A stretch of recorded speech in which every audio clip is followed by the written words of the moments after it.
I certainly did. For our scripture lesson this morning, I would like us to go to Romans chapter 13, and I'd like to read from verses 1 to 5 in the New Living Translation, the NLT. All right, this is important because it has to do with your job. In fact, my theme today is the God factor on your job.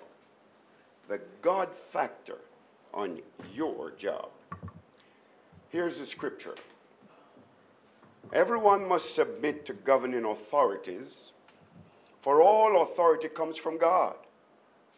And those in positions of authority have been placed there by God.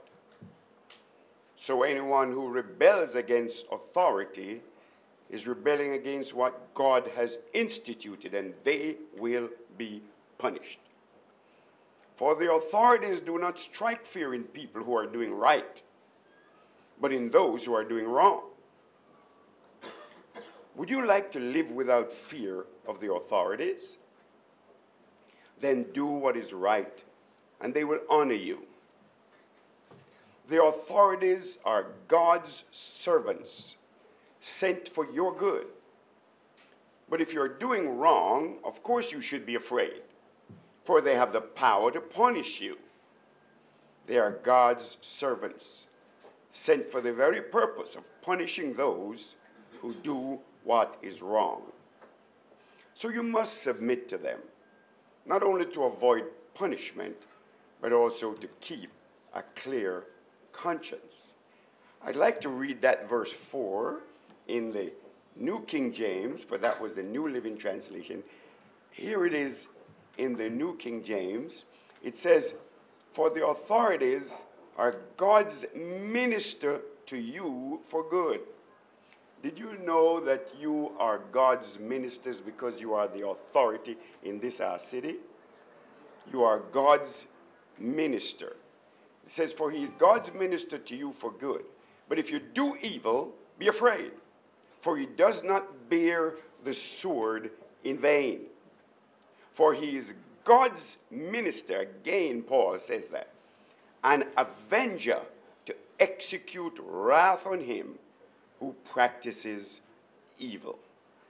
That is so good, because I'd like to speak to you on the God factor on this, your job.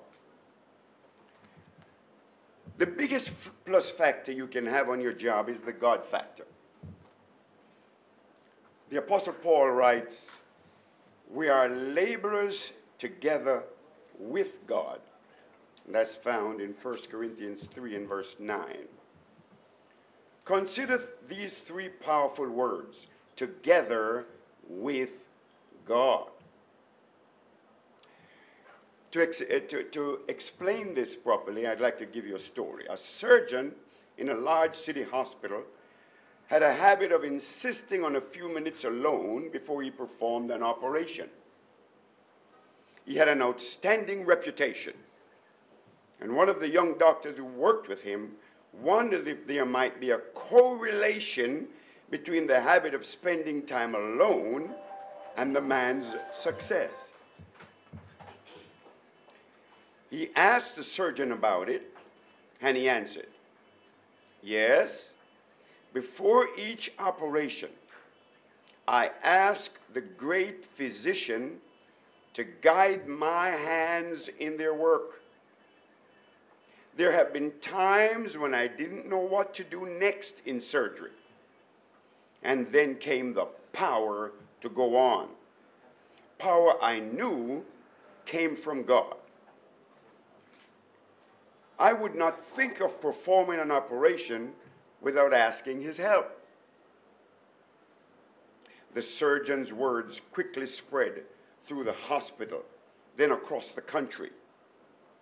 One day, a father brought his daughter to the hospital, insisting that the only doctor he would allow to touch her was the one who worked with God. Isn't that something? The Bible says, trust in the Lord with all your heart and lean not on your own understanding. In all your ways acknowledge him, and he shall direct your paths. That's in Proverbs 3, 5-6. Note, it doesn't say don't use your understanding. It says don't lean on it. Instead, lean on God. Acknowledge him, and he shall direct your steps. So if you want success on the job, this is a proven formula for achieving it. And so as I speak to you on your job as the governing body of this, our city and our parish, consider the God factor on this your job. Lean not on your own understanding of it. Lean not on thinking, oh, you can handle it. But in all your ways, acknowledge him. The truth is, God says, whoever is in authority, I place them there. There is nobody in authority that I did not place there. Ladies and gentlemen, you've been placed in this position of authority by God himself. You've got to take that very seriously and therefore go to him for direction, for leading, for guidance. You and I know that things have so drastically changed in our society. Crime has gone rampant, and the truth is we don't know what to do about it. But God does. But God does. If we will acknowledge him in this thing and clearly tell him we do not know what to do, but our eyes are on you. If we will do that, if we will seek the Lord for his answers and not trying to lean on our own understanding, he will give us the understanding. He will give us his wisdom, his knowledge, and his power to take care of our parish problems. In all your ways, acknowledge him, and he shall direct your path. My last word to you is this. Don't forget, you are ministers for God. The Apostle Paul said the authorities that he has placed in authority over whatever, over every city, over every parish, over every nation, are ministers that he has placed there to minister for him. You wield the sword of punishment for those who do evil and to bless those who do good. Use it wisely. I bless you this morning. Let me close in prayer. Father, we just want to thank you for the opportunity to bless this august body that you have put in place. We take very seriously the words you said, that every authority has been placed there by God. So these men and these women who have been placed in these positions, Lord, have been placed by you, and they're ministers for you to wield the sword for those who are doing wrong. Lord, help them to do it wisely. Lord, help them to do it according to your leading. Lord, help them to spend time to hear from you and not to lean on their own understanding, but in all their ways to acknowledge you and watch you direct the path of this city, of this parish, and of this nation. For this we give you glory, we give you honor, we give you praise and thanksgiving, Father, in the mighty name, Jesus. Amen, amen, amen. Thank you, ladies and gentlemen, for allowing me to share. God bless you. Shall we now stand for our national anthem, please?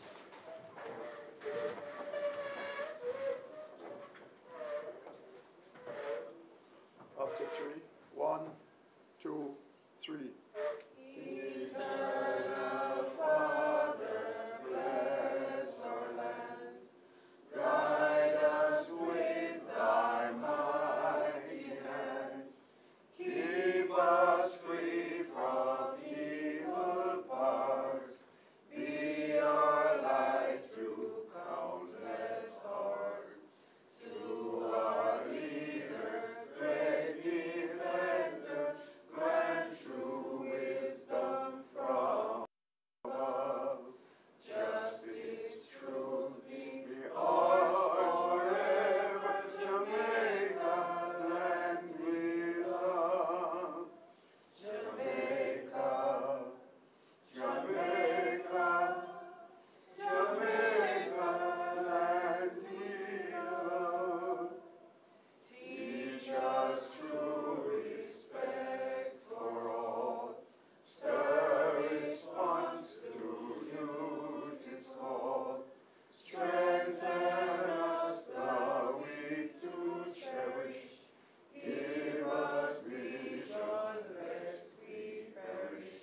be seated, please. Let me just, yeah, I'll let you soon. Let me thank Mr. Philip Gordon from the Lighthouse of Faith for reminding us that God factor us here to do a job in which we have authority from God Himself to administer over His people. And for that, we are very thankful for the reminder. That musical interlude presentation was well received. I can speak on behalf of those of us who are here. So once again, sir, we will take your words seriously. We know we have some challenge in our city. You hinted at it. But we won't relax ourselves because we are here to lead our people in the best way we can. So once again, thank you very much for taking time out of your own busy schedule to be here with us. So you may leave now, so thank you. Thank you, Mr. Mayor. Yes, sir. Good.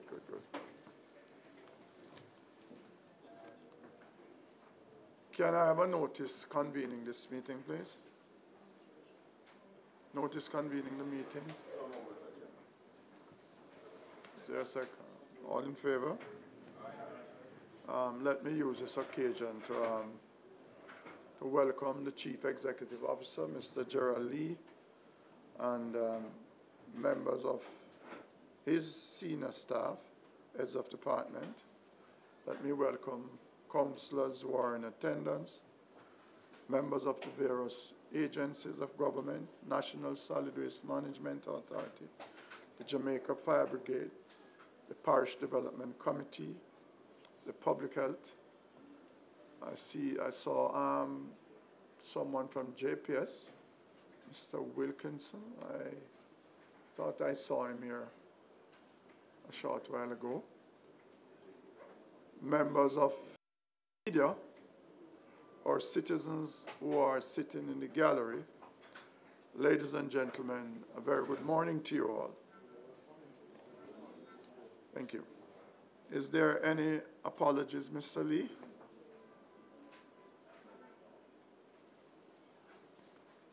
Is there any apology? No apologies. There will be no apology.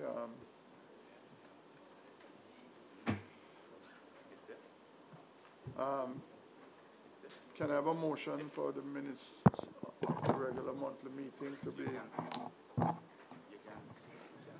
held here today? Can I have a seconder? Yes. Can we know there are some awards that we need to recognize, so can I get a motion from the floor asking for the suspension of this? I move for a suspension of the standing order, Mr. Chairman, to facilitate a presentation to the students visiting us today. Thank you. Thank you very much. Can I have a seconder? All in favor? Aye. Come, the morning is early. There's a saying that we can grow anywhere we are planted. And when we see our young people who from difficult circumstances to achieve excellence, we have to take time out to recognize them. And what this tells us is that your circumstances must not determine your achievement. So today we have a number of students from various institutions that were awarded recently by the Board of Supervision and it has to do with the Poor Relief Department here in St. James. I know Ms. Leckie has been very instrumental in this award and in identifying the various awardees. But I will go through the names of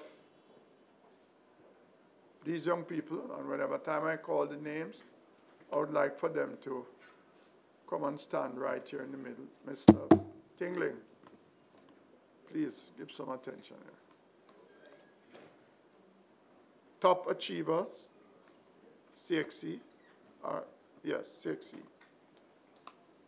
Tony and Cowell, Montego Bay High School.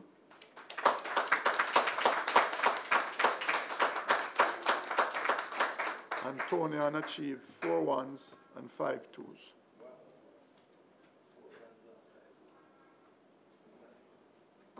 Abina Pereira, Montego Bay High School. Not here is it. She achieves 8 CXC or CSEC.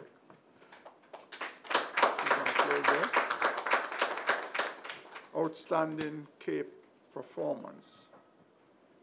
Erika Blagrove,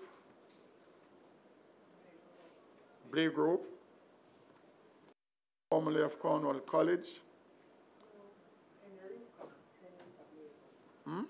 Enrica, yes. Formerly of Cornwall College, now at the University of the West Indies. He achieved 4 Cape subject. Excellence, he achieved excellence in CSEC. Is he here? He's not here. Sherry Blake, Herbert Morrison Technical High School, 9 CXC. She's a 6th form student. Her grandmother is here. Can grandmother come?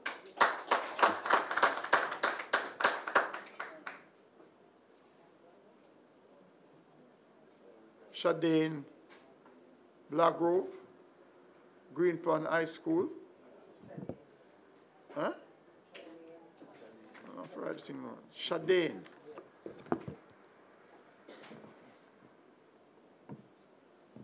Is he here? And he was awarded Golden Boy and Golden Boot Award for the under 17 football. So who we have here? We have Tony and Cohen. You have a representative for Sherry. That's Miss.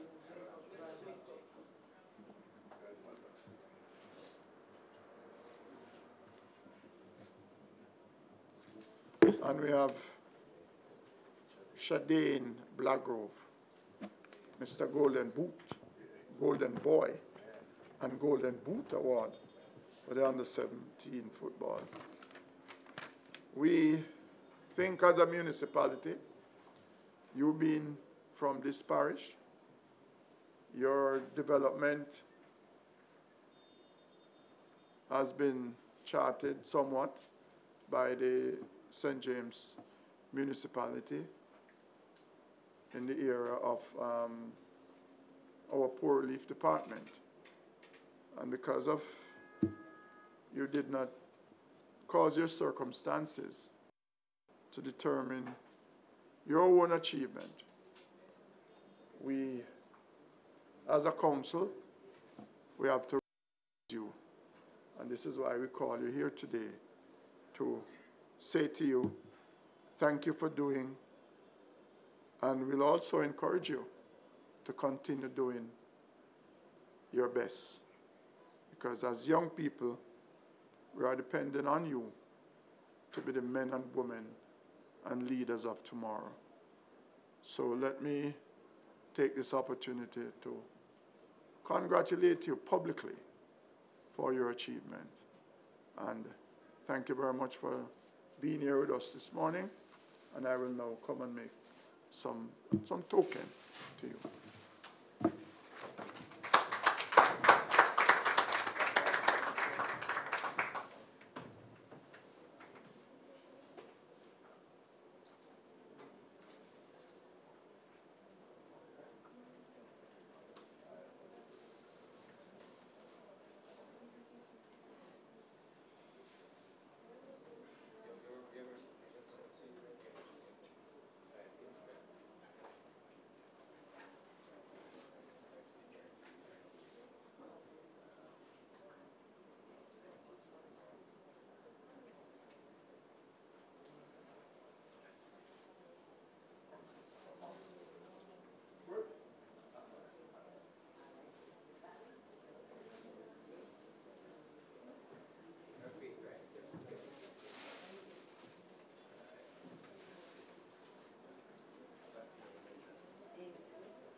Let me say today to those who came to receive this token that we certainly appreciate you coming here. I know Miss Tonian has to go back to school, and Mr. Blagrove have to go back to school. Hence, you may leave now if you wish. Once again, thank you very much.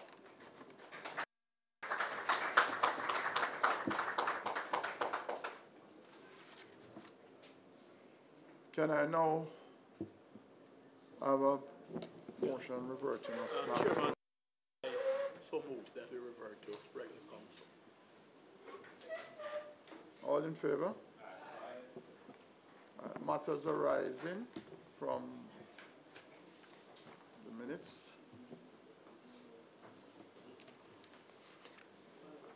Cleaning up superintendent.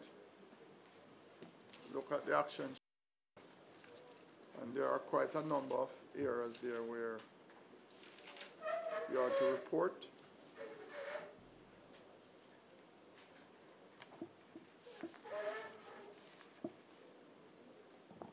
Good morning, Mr. Chairman. Morning. Good morning, councillors. Good morning, fellow officers and agency representatives. Also, the press and those persons in the gallery who were visiting, and just to be aware of what is happening at the local authority. On the H5, which is cleaning of Gully, South Gully, according to the minutes, we are waiting on a response from the NWA in relation to the dragline equipment for cleaning of the South Gully. I had a discussion with the parish manager recently, and he told me that he hadn't gotten any update on the work of repairing this dragline. The dragline is in Kingston at this time, so he said he will try and get some information so he could report. This morning he didn't get any information, so I don't have any update to give you on the South Gully in relation to the dragline. There is a report that they emailed me this morning in relation to cleaning of drains, and a section of the South Gully and the North Gully will be cleaned by NWA, and they are in the process of cleaning same as we speak. Let me just give you the drainage report, the report in relation to drainage, drain cleaning program, and this is coming from the NWA. The public relation sent me this information. Drain cleaning program cost $38 million. Program is cleaning of gullies, and it is under recurring second supplementary budget. Start date March 7, 2019. The background is that drains are heavily silted and are in need of cleaning. Scope cleaning of earth and concrete new drains. The drains in particular are Providence Gully, Rough Gully Northwood, Rose Heights Gully, Capital Heights Gully, North Gully. The sections of North Gully is in Cornwall Courts, Farm Heights Bridge, King Street Silt Trap, King Street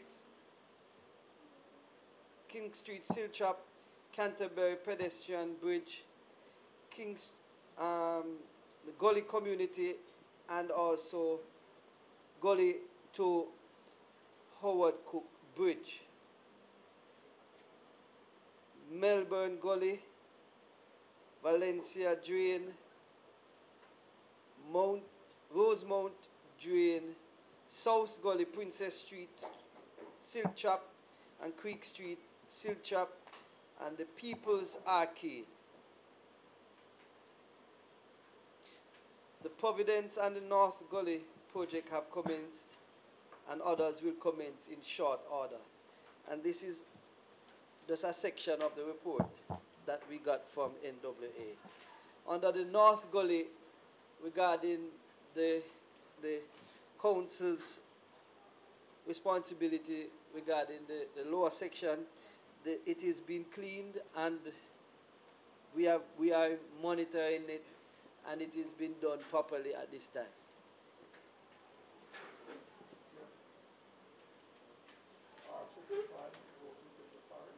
All right. On the R55 roads within the parish, on the same report that we got from NWA, I'm going to be giving you the NWA section of the road rehabilitation program, R55. Highway Lane Road Improvement Project. The cost is $19 million. Scope of works, rehabilitation includes drainage improvement. Status, base work completed, draining works underway. Belmont Road, $5 million, that's the cost. The scope is road rehabilitation and drainage improvement. Completing base and draining works at this time. Blue Hole Road, $24.9 million. Scope, road and drainage improvement. The status is equipment has been mobilized to site. Miggle Street, Norwood. Cost $98 million. Scope, road rehabilitation and drainage improvement. And the status is completed. They are also reporting on the R55 is that the bridge in the vicinity of Dump Up Beach, and that is on the Howard Cook, repairs will start within 2 weeks.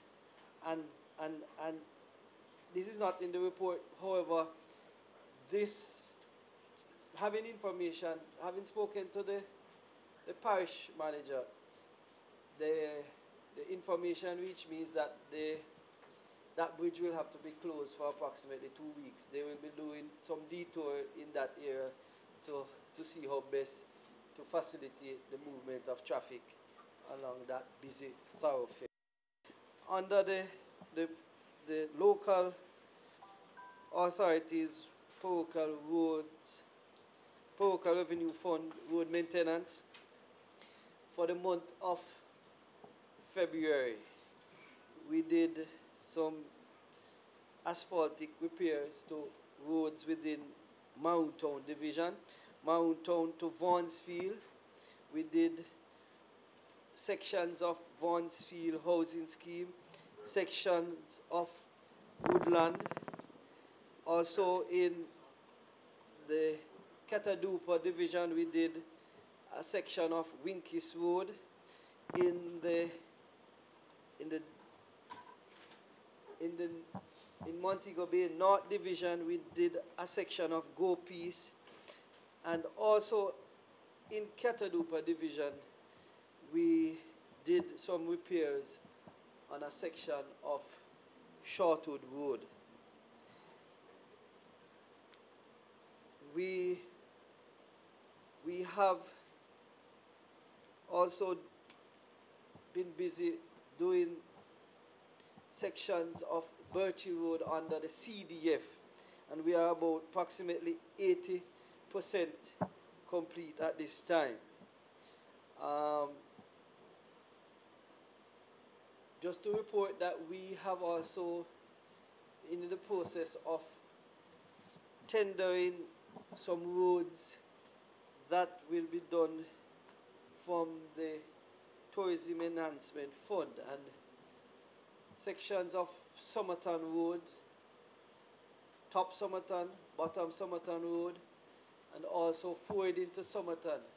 We are in the process of tendering roads out, and we'll be able to report at next month meeting the progress of those 3 roads. Also, Camrose Road is in the process of being tendered at this time. Thanks.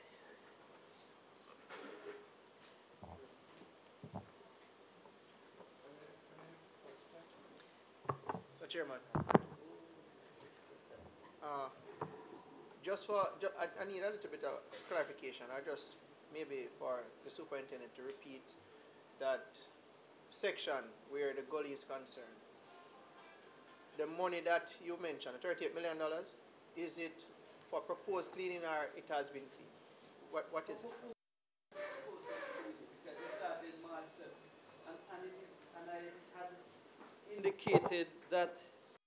I had indicated that it's 38 million, and it is 7, it's 10, there are 10 gullies and drains that included in this, and that was what I mentioned. But North Gully is just a section of that project. And NWA will be doing a cleaning? Yes, NWA. What, through you, Mr. Chairman, could NWA provide us with the distance that will be covered when they're cleaning these gullies, especially North Gully and South Gully, because oftentimes they report that they clean just the traps, for South Gully and for North Gully. We need the details on that, because we get complaints from time to time that cleaning is only done from one to the other. Right. As I said, Mr. Chairman, let them just repeat what the report on North Gully. Cornwall Courts to Farm Heights Bridge. That's a section that they will be cleaning. King Street Trap. Then they said King Street Trap to Canterbury Pedestrian Bridge. So that's a section from the King Street Trap to the pedestrian bridge on North Gully. All right? And in the Gully community, which we'll have some, we'll have some discussion related to that. Superintendent. Yes, sir. I've been discussing with NWA, but I need to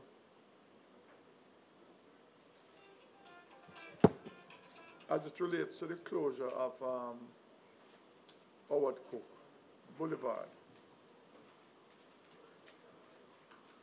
If I can make a recommendation, and I've been saying it too, sir?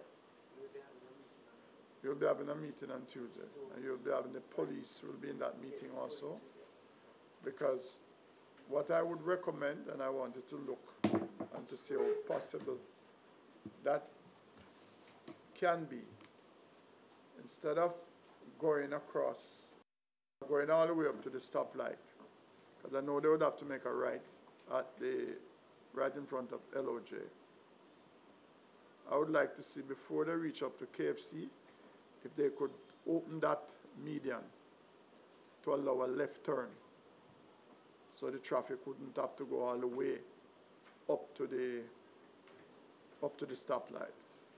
So that will, in a sense, in my opinion, still allow the vehicles to traverse on the bottom road, and also allow the vehicle to position themselves to go up to road, or top road. Yeah, noted, Mr. Chairman. As I said, we'll be having a logistics meeting. Please. On Tuesday with the police and NWA, right. And that's a recommendation that we'll be looking at to see that we will minimize the conflicts at the end. Yes.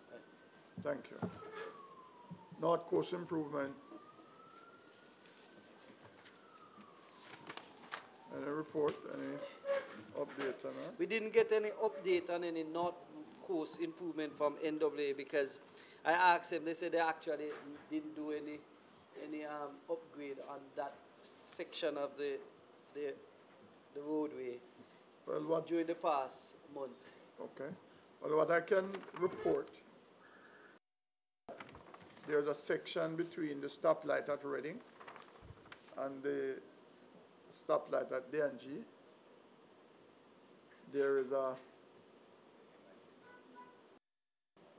section of the road that is really sinking somewhat.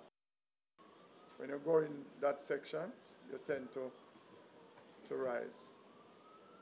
So if they could look at that section there, then before you reach up to the stoplight at D&G. Long Hill Road, you have any report on Long Hill Road? We had completed the barriers, the bollards that that was requested of us. We will be doing the overhanging within 2 weeks in consultation and with the councillor for that division. Thank you. Request from the Equalization Fund. So the request for equalization. Is there any request from? Mr. Chairman, receive any additional funding on the equalization? Solid waste activities in St. James. Can we now get the report from the representative from National Solid Waste Management Authority? Morning, Your Worship, councillors, agencies, visitors, media, all, good morning. Your Worship, for the month of February, we received 3 new compactor units, 6-wheelers. We also received a new pickup, a new 2019 Hilux pickup, which will be assigned to the enforcement team. That will be able to bring the enforcement team on various operations. And however, we expect this vehicle to aid officers to respond more speedily to complaints received regarding non-compliance and illegal dumping. Our overview for this month, we hosted a symposium at the Civic Center to sensitize and educate restaurateurs on their duties and responsibilities in preventing rodent infestation, improving solid waste disposal practices, and to encourage all to take the necessary steps to ensure food safety. This forum was well attended, and appreciation must be extended to you, Your Worship, for your visit and your input.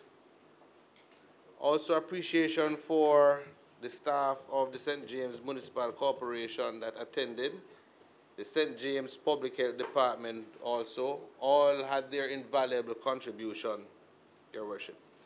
It is our belief that education will untimely aid in behavioral change, and so we will be vigilant and enforce where there is non-compliance. Sweeping and collection of the solid waste. We swept 40 kilometers. That is our usual distance. We swept more than 40 kilometers. We swept upward to 60, which is a variance of 20 kilometers additional.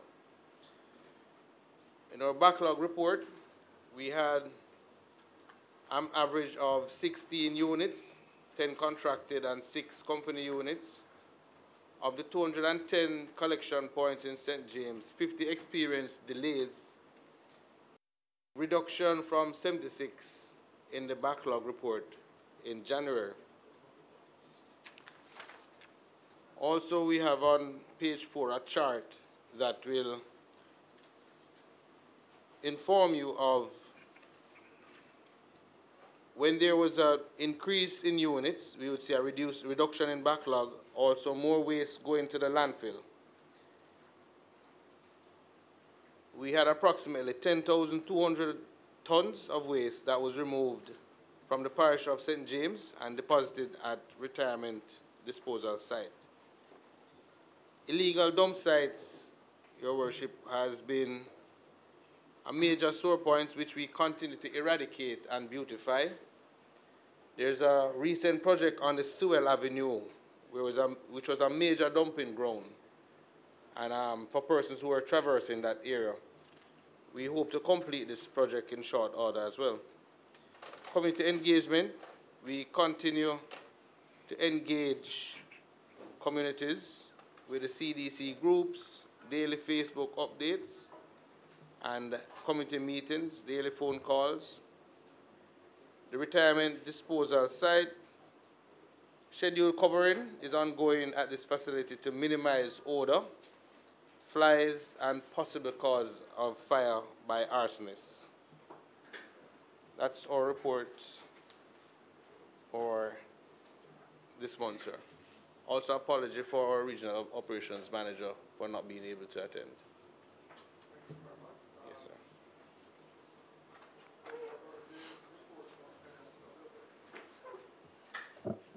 Thank you.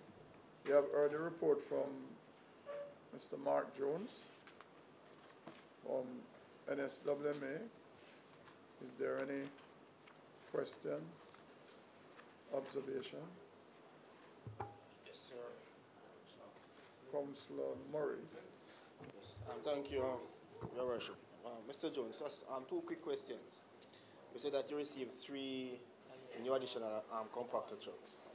Can you tell us how many trucks has been received by solid waste since this administration have been in power? Are you able to provide that information to us?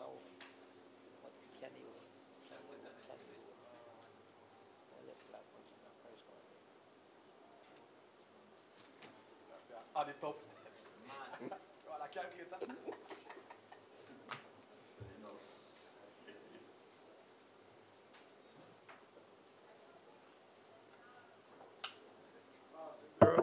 Is there an answer for that question? Yes, it's working out. It takes a while. It takes a while, Your Worship. 10% tax. Is there any other question that any other councillor would like to pose at the members from NSWMA? No, well, ask a question, so by the time they come with that answer, they might not have to research your answer. Yeah. Approximately 10, Your Worship. 10 trucks, okay. In WPM region. Yes, yes. Councillors, are you satisfied? 10 trucks were delivered. Huh? Yes, Your Worship. All right, thank you. Just want to make the point that the fleet of trucks that the solid waste have been receiving in present time far outweigh the period, and we expect to see some more level of efficiency and consistency coming from the agency. Well, that is true. What I do know is that there are 100 new compactors that are now on order for this financial year. And on the arrival of those units, quite a number of those units will be sent to Western Jamaica. So I'm hoping that at this time next year, when we have an NSWMA report, we will see fewer backlogs, and we'll have less complaint about garbage being at one location for 2-3 weeks. You had wanted to say something, Mr. Jones? Yes, Your Worship. Which we would hope for these units to be additional units, because what we have now is presently an aged fleet. They end up being replacement more than being addition. Yes, we understand that. Okay, sir. But you should be able to get more out of these new units than those you are replacing. So we should see an improvement in the collection. But there, you want to? Mr. Chairman, just a quick question, perhaps two. Mr. Jones mentioned the fact that they have received a new Hilux for the enforcement team. I just want to find out from him what is the rate of prosecution for breaches of the Solid Waste Act. And with this new unit, we should see more prosecution. So I would like that to be included too in the report, so we understand where they are going and the persons who have been prosecuted for this, for various breaches. Pointing your counsel, Yes. Your Worship, the minister is rolling out new come this new budget year, so we are waiting that. Okay. Well, what we would like to see also is in your monthly report, we need to see the enforcement activities. Persons who were prosecuted, persons who were taken before the courts. Yes, we need that information. But there's an observation that I would like to make. It's a very serious observation. Mr. Jones and Mr. Gilchrist, you have some sweepers, especially along the Bogue Road. These sweepers,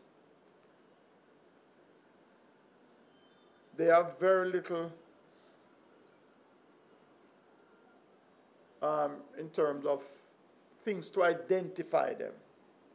In other words, they are right on the curb of the road there, sweeping. It is a challenge for motorists. So I would like to see when those sweepers are sweeping,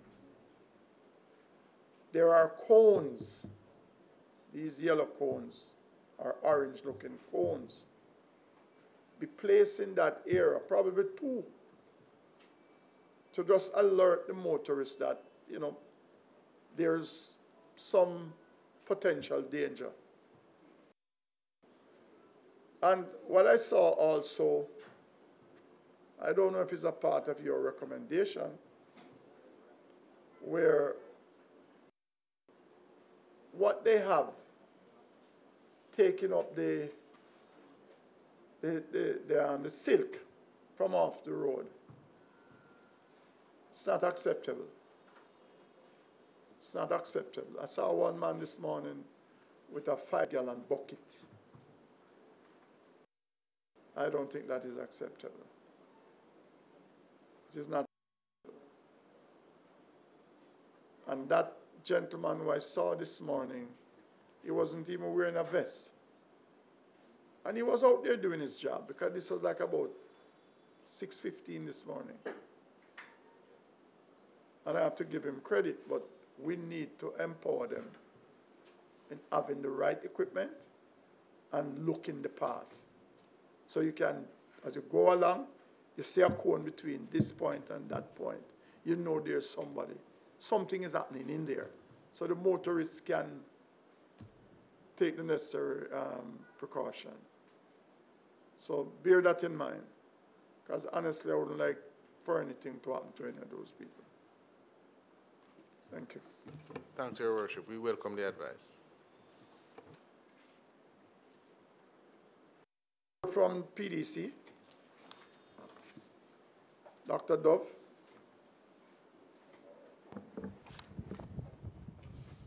Good morning, Mr. Chairman and councillors, members of the media, and other agencies and guests.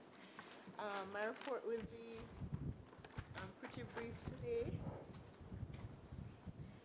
First, I want to start out with the issues that some of the communities are having with garbage collection, and they're asking the solid waste to assist in more frequent collection. The complaints coming out of Rose Heights, Lilliput, and Glendevon. Especially in Glendevon, they said there's a serious problem.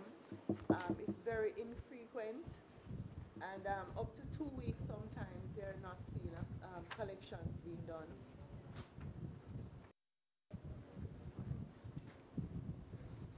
They're also asking you to prepare a schedule, if you can, so at least the CDC can circulate that to the citizens for them to be aware.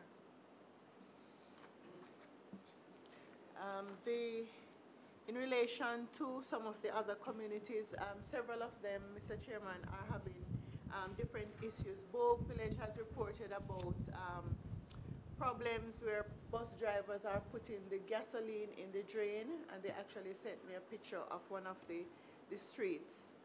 So they emptied out the waste inside of the drain, and we know that there's a drain that goes up. Gasoline, yes. So we have it, it's been done frequently between the Marine Circle and Ocean Boulevard. And they actually sent me a picture, which is in the report, of what they're doing there.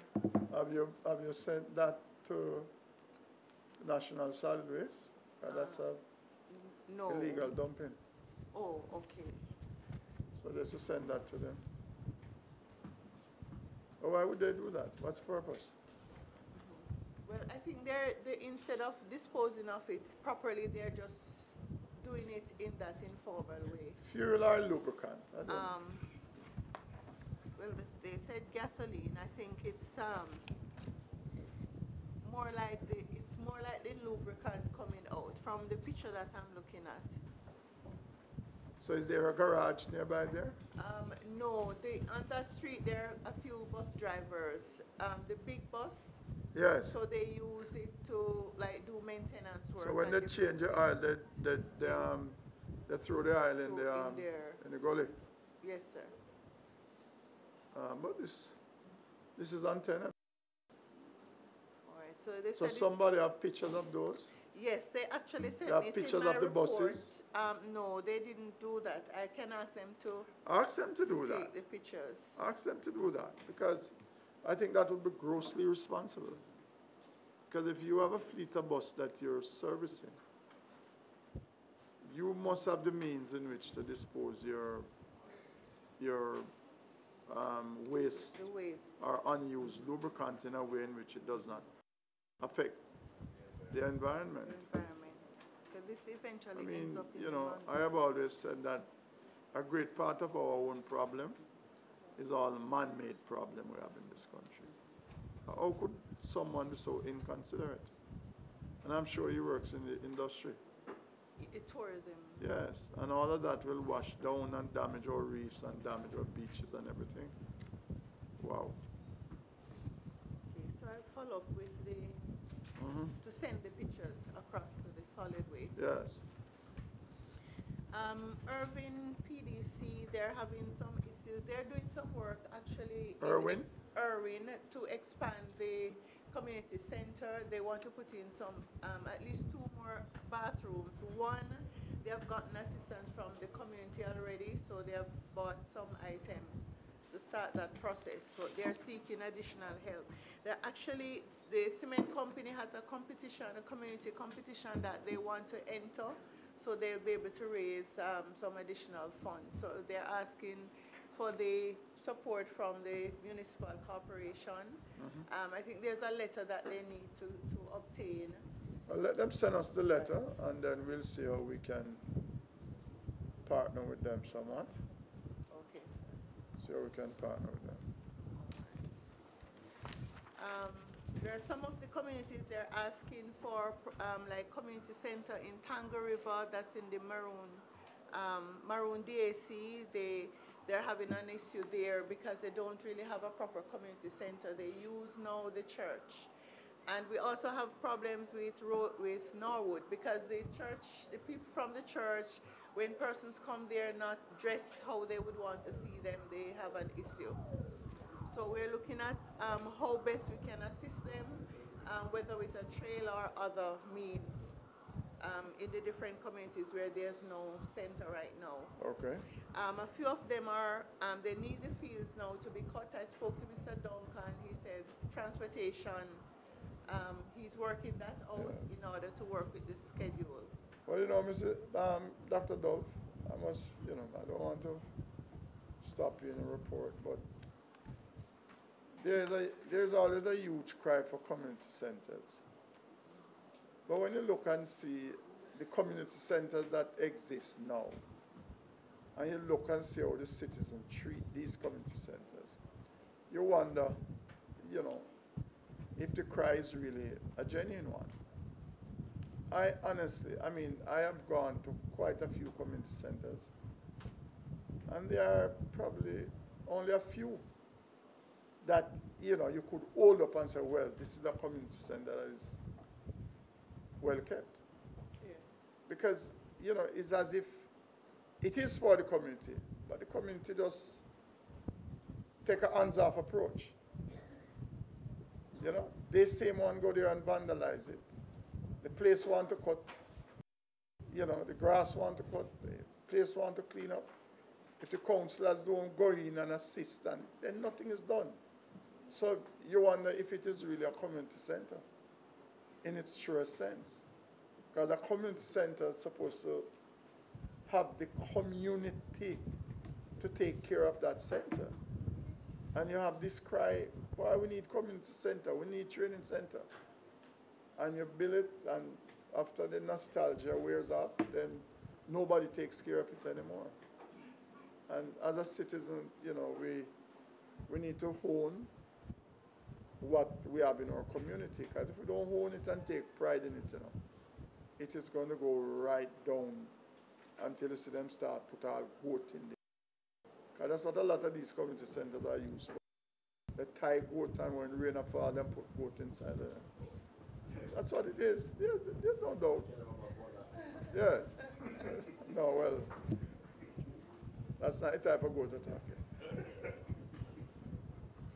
Hey, go ahead, miss.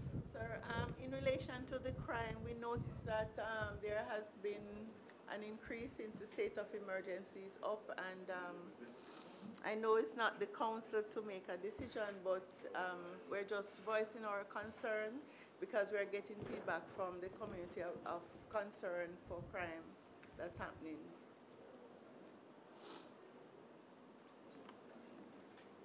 And just to wrap up for the communities, the Cambridge DAC will be hosting church service, their annual church service, on Sunday at 11 a.m. and it will be at the Cambridge Gospel Chapel. Which Sunday? So, for Sunday.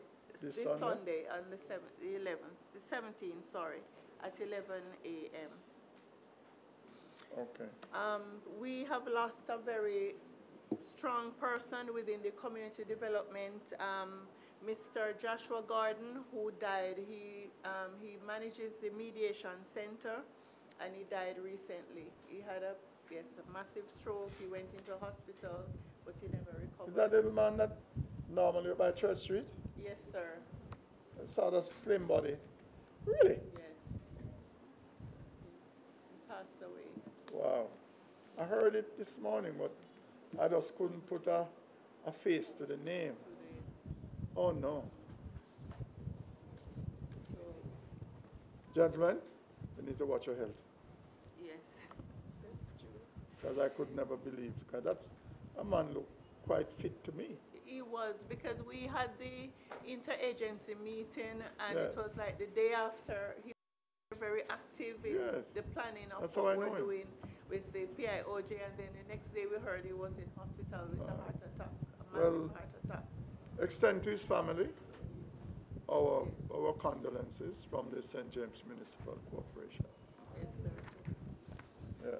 Okay, and we just want to endorse again the Close Harbor project, which we had done in November, and that was on the 22nd of February. We were in attendance, and we're happy that this huge development will be starting in Montego Bay that will give work in the communities. Right, so that basically rounds Okay. up. Thank you our very much, report. Dr. Doe. Councillors, well, the councillors from the Cambridge DSC, Sunday is their church service at the Cambridge, in the market level, right? Well, I'm not sure the location. It says yeah. Cambridge Gospel Chapel. Yeah, I think that is the one down in market level. So if any of us can make it, I know I won't be able to, but it will be good. But let me say to you, Dr. Dove, that, you know, councillors are the voice of the people. So we are listening to the people, and we have to transmit the message of the people. And so at some time today, during this proceeding, I'm sure someone will convey the sentiment of the people in the parish. Local Sustainable Development Plan. Yes, Mr. Chairman,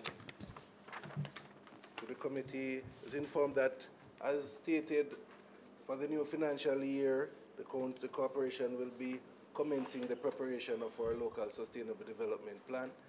As is mandated in the new strategic laws, it's one of our mandates. So we intend to commence, and with the partners of the various government entities, we have a good base to start on, Mr. Chairman, with our One Bay for All plan. And we have been in communication with Cities Alliance and the Ministry of Local Government and UN Habitat, who have agreed to work with the council to ensure that we achieve a very excellent plan. And we had recently, as early as last week, we were on a conference call with them, and they intend to use St. James as the pilot to find a better way in order, or a cheaper way, or more cost-effective way of preparing local sustainable development plans, as it's quite a costly venture. But the council has made necessary allocations in the new budget for the next financial year for us to commence. Okay, is there any question on Halga update? There's a newsletter that is circulated. I would imagine that councillors would have read. Is there any comment? Yes, Mr. Chairman. Oh, yes, as you pointed out, that the report, the newsletter was circulated, and for those who have not seen that, ALGA executive making strides to secure motor vehicle upkeep for councillors.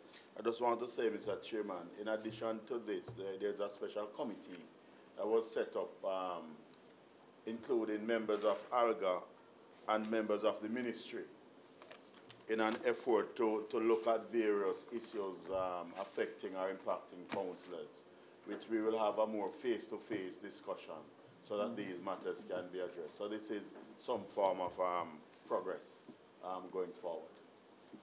okay, thank you. Any comments? There will be no comment. LPSC? Thank you, Mr. Chairman. The LPSC continues to monitor the operations of the municipal corporation. At our last meeting, which was held on the 11th of this month, that meeting fell through because we didn't have a quorum. Nonetheless, we continue to press forward to ensure that this meeting operates in the way it was designed. And of such, Mr. Chairman, subject to Section 38(6) of the Local Governance Act, the PDC is nominating, one of the nominees for the PDC has resigned, Mr. Richard Burke, and of such, the PDC is nominating Ms. Sona Boyne-Clark to replace him on the LPAC. So that matter, Mr. Chairman, is here for the council consideration and approval. So you need a Yes. a vote from the floor? Yes, Mr. Chairman. Yes. You have second? All in favor? The ayes have it. So proceed now to inform Mr. Lee. Report from the St. James Fire Brigade. St. James Fire Brigade report. Good morning, Your Worship. Morning. Morning, everyone. Morning again, sir. Good, good. All right. The report was submitted, but just to emphasize a few things. In terms of fire coverage and protection, we are somewhat good on that, but as the fastest growing city in this region, there is a need for additional fire stations and fire units. Presently, over 2 turntable ladder units are inoperable, so they are being off action for a little while now. We are making some arrangements to get one of them into Kingston, but at the moment, both of them are off action, and we are currently without a utility vehicle for the parish. Otherwise, we continue to serve the citizenry in terms of fire hydrant repairs and maintenance.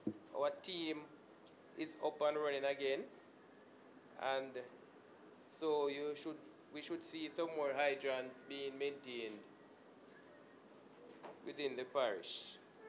We are also eagerly awaiting some words as to the commencement of the Barnett Street fire station. So we are hoping that in the coming weeks we'll have some additional information on that.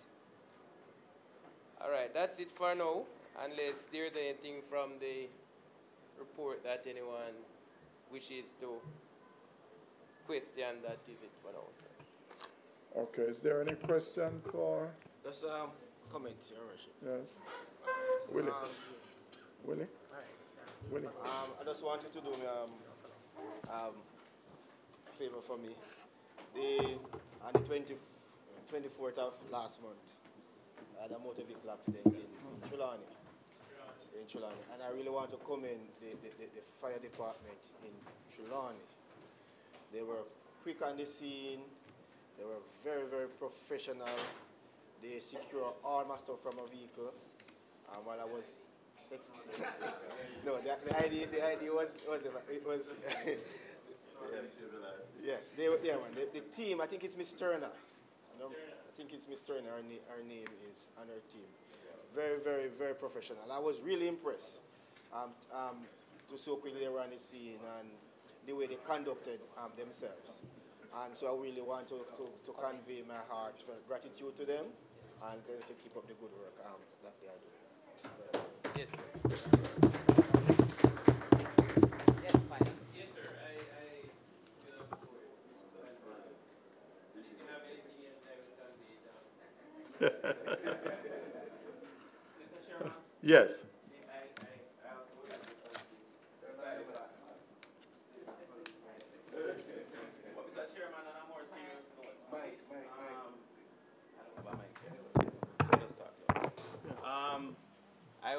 I'm imploring the fire department. I don't know how it works, Mr. Chairman, but the fire hydrants are being used as car washes. They're disrupting the valves and using the water as car washes. Mr. Chairman, we see it all over the place now. I have some areas of concern where it's damaging the road, damaging the landscape, and it's just such a real mess. And water, we're in a drought period now. I think we need to direct some focus on some repairs to terminate those arrangements. I don't know if there's any way you can collaborate with the police or put a sign beside the fire hydrant to say, taking water from this hydrant is illegal and you will be fined $100,000 or something. But they don't seem to care much about the purpose and the importance of the fire hydrant. So I'm just imploring you, expressing to you that I think we need to come down hard on that.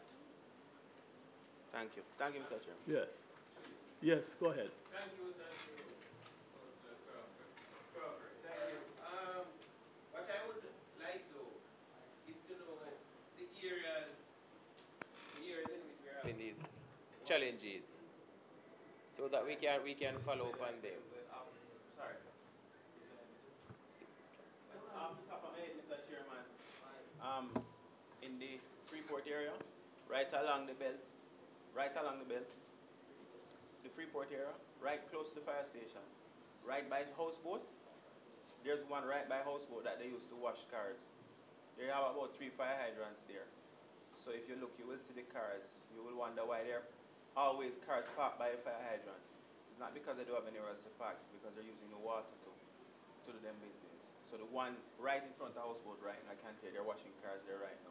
And I will look at the other areas to refresh my memory and give you a resume of here. But I'm sure there are other councils that have similar challenges, so maybe we all can compile a resume of areas. Yes. Additionally, too, there is one that is used by some trucks to catch water in Childermas on the road to Lethe. Yeah, that road, right at Childermas housing scheme entrance there. That one is every day. They are there turning on that hydrant and using it to sell, even to sell water. All right, just for clarification though, you said that the water trucks use it from time to time. Water trucks. The water trucks are catching water here. They are using it to wash cars. I saw them passing every day. And it's a fire hydrant here. All right, we'll do some follow-ups on that. But let me find out from the fire brigade. Isn't there supposed to be a special tool for you to be able to access the fire hydrant?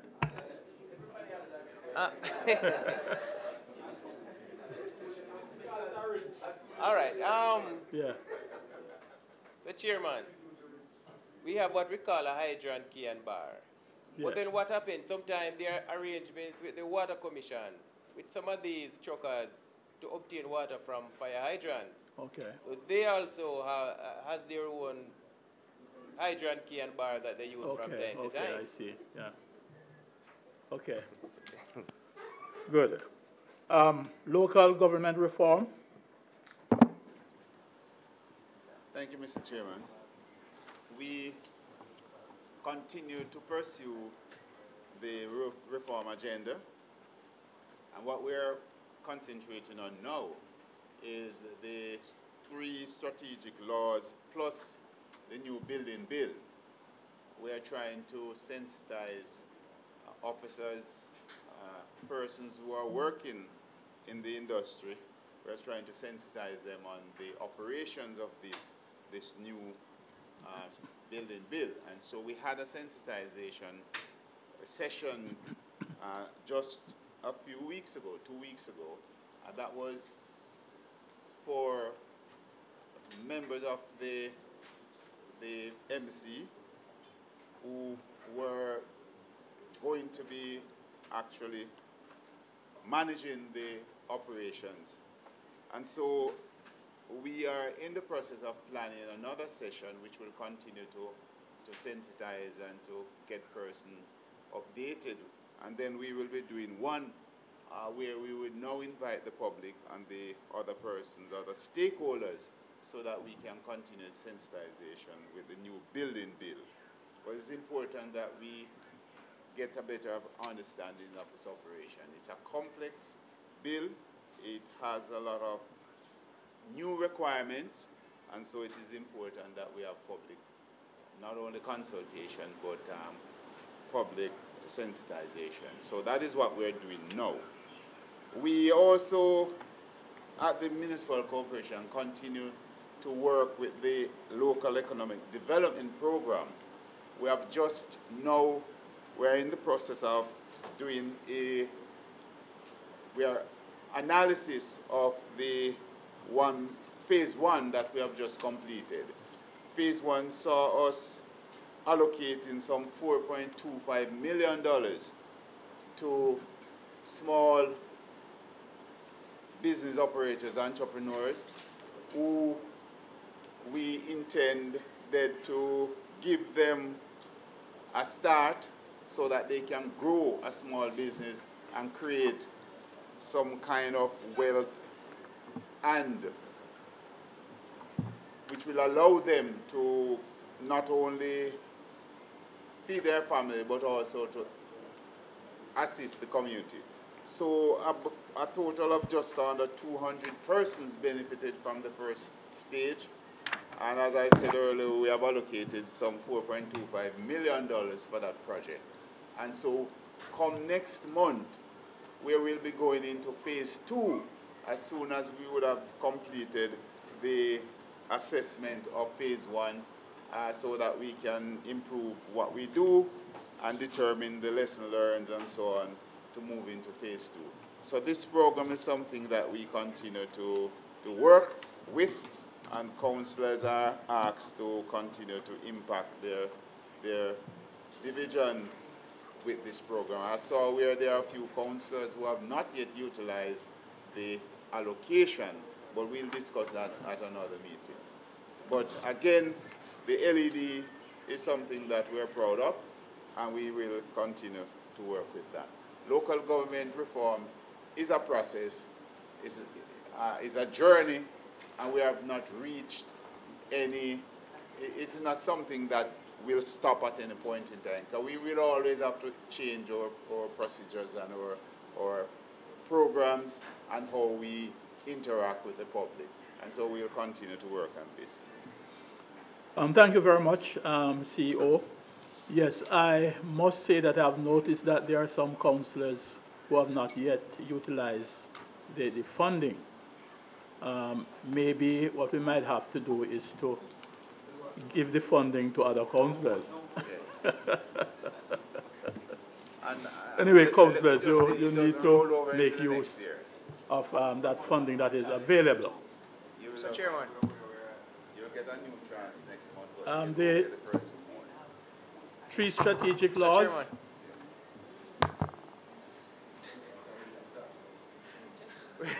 CEO, any comment on the 3 strategic laws? 3 strategic laws? Yes. Mr. Chairman, I spoke to the 3 strategic laws already. We are continuing to sensitize persons on the operations of these laws. They have been enforced for nearly over a year now, and we have been using them. But we continue to have seminars where we bring people and try to get them up to date with the operations of these 3 strategic laws. The local governance law, the local government financing and financial management act, and also the unified services act. Those are the 3 strategic laws that we are working with. Okay, thank you. Councillor McGann, your... Councillor Vernon, okay. Yes, Mr. Chairman. Yes.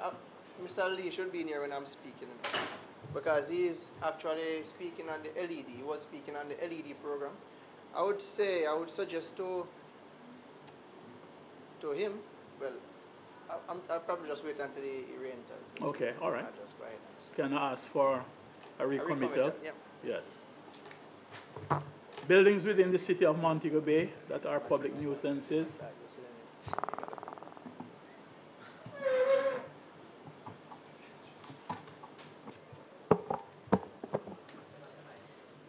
Yeah.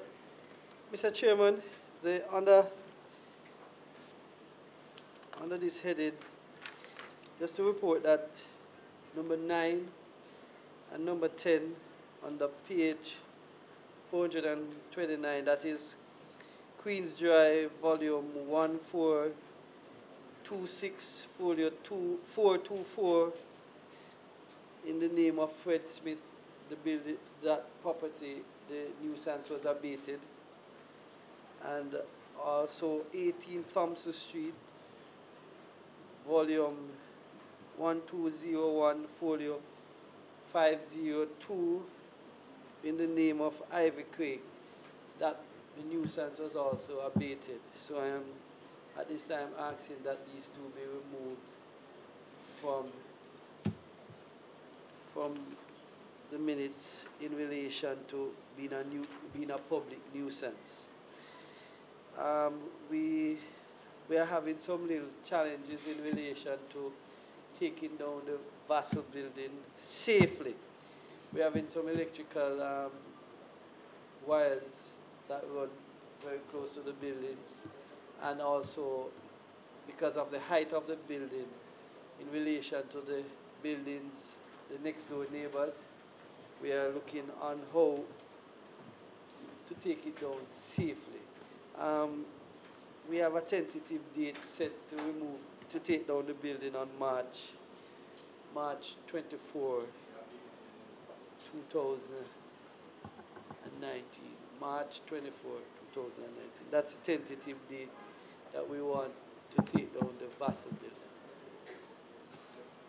Okay. Is that also, I think it was mentioned before that 5 buildings were to be mentioned in the court. Mr. Lee would give us more detail in relation to these 5 buildings, but for now, those 3 buildings, I am paying some attention to these 3 buildings. Okay, can I have a motion to remove those 2 nuisances that have been abated? Second. Okay, thank you.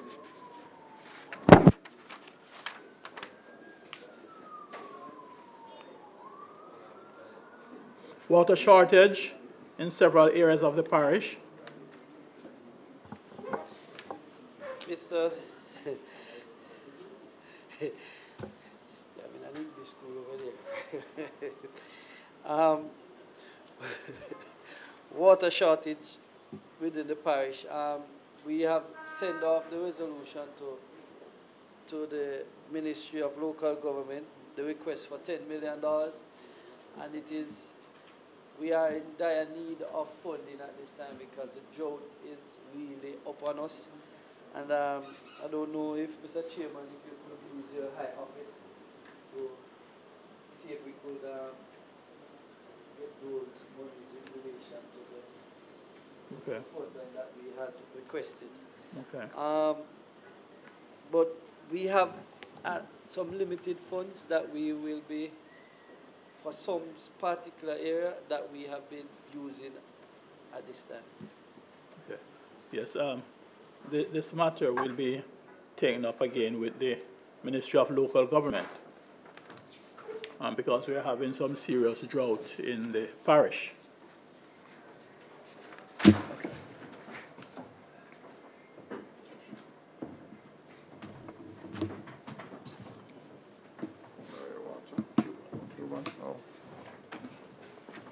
Thank you, Deputy.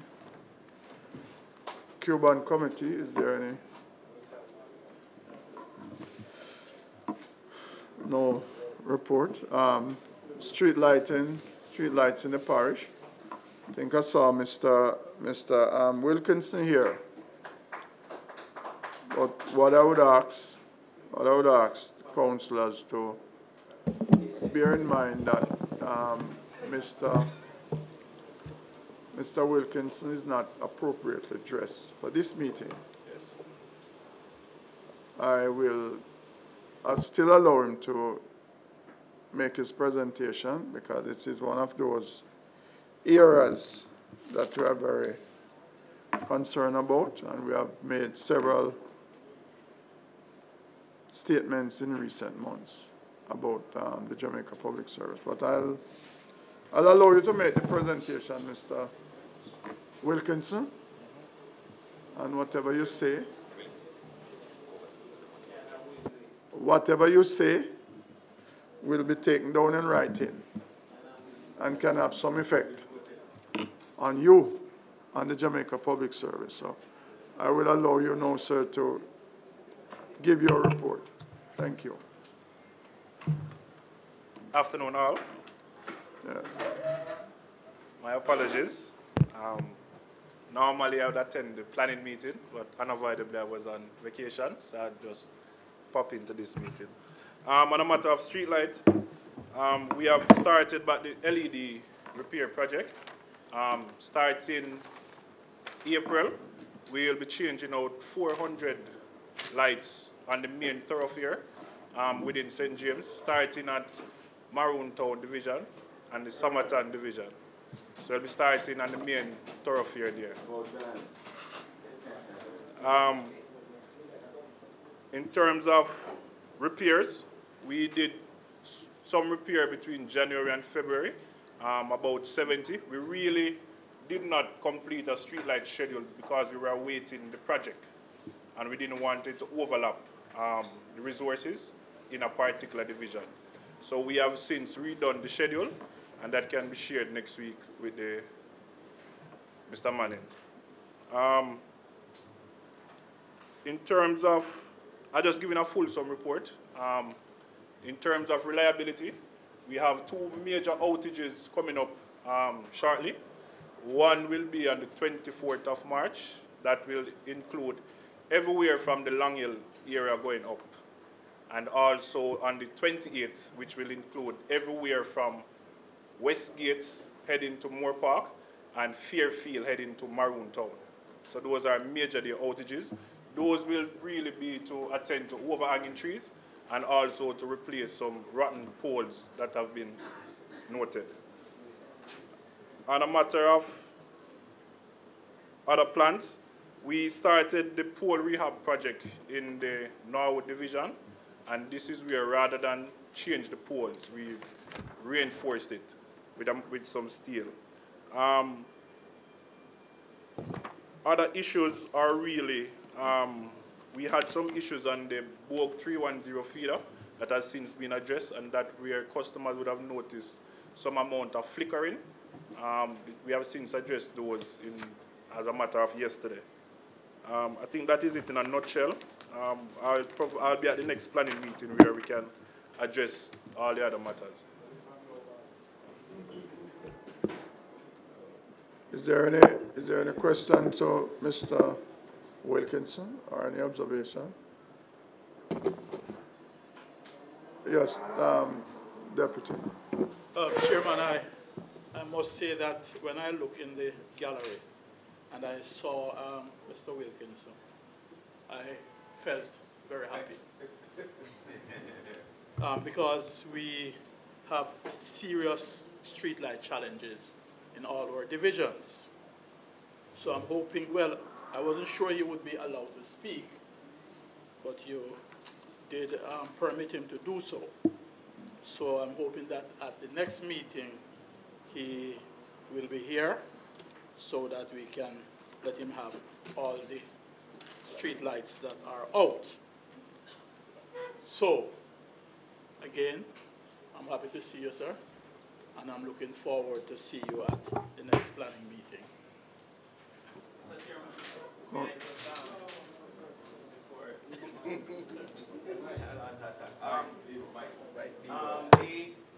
You said that the process is underway. The street light repair process is underway. You mentioned to us that 500 lights will be done on the main thoroughfare. 400 will be done on the main thoroughfare, but you did not specify the areas that because you said you're underway. So I'm sure underway means that there's work going on now. So do you have an idea? Can you give us an idea of where you have worked or where something is happening now? We have some requests coming to the parish in terms of directly where they're working now. I know the team is presently in the Cornwall Courts Division doing repairs. In terms of the schedule, as I said, we deliberately did not complete the schedule due to the fact that we were awaiting the project. Now, in terms of the LED changeout project, it's not necessarily per division, but an entire thoroughfare. So once they start in the Maroon Town area, they'll come all the way down back to Irwin, Granville, on the main road. We've been in the dark for a very long time. So that's it. Okay, Councillor Magan. Thank you, Mr. Chairman. I await Mr. Wilkins' report, but what I would like when he comes with the report, Mr. Chairman, is that can we get a clear policy from JPS, read the third-party arrangement that you have with the cable operators, as to who is the exact owners of those poles, who maintains them. I'm having some serious challenges with overhanging low wires and so on, and nobody can adequately address it. We understand the poles belong to JPS, and then at times when something is wrong with it, we hear it's not JPS poles. So can you find out for us and report to us what is the true position on that third-party arrangement? I'll provide some feedback.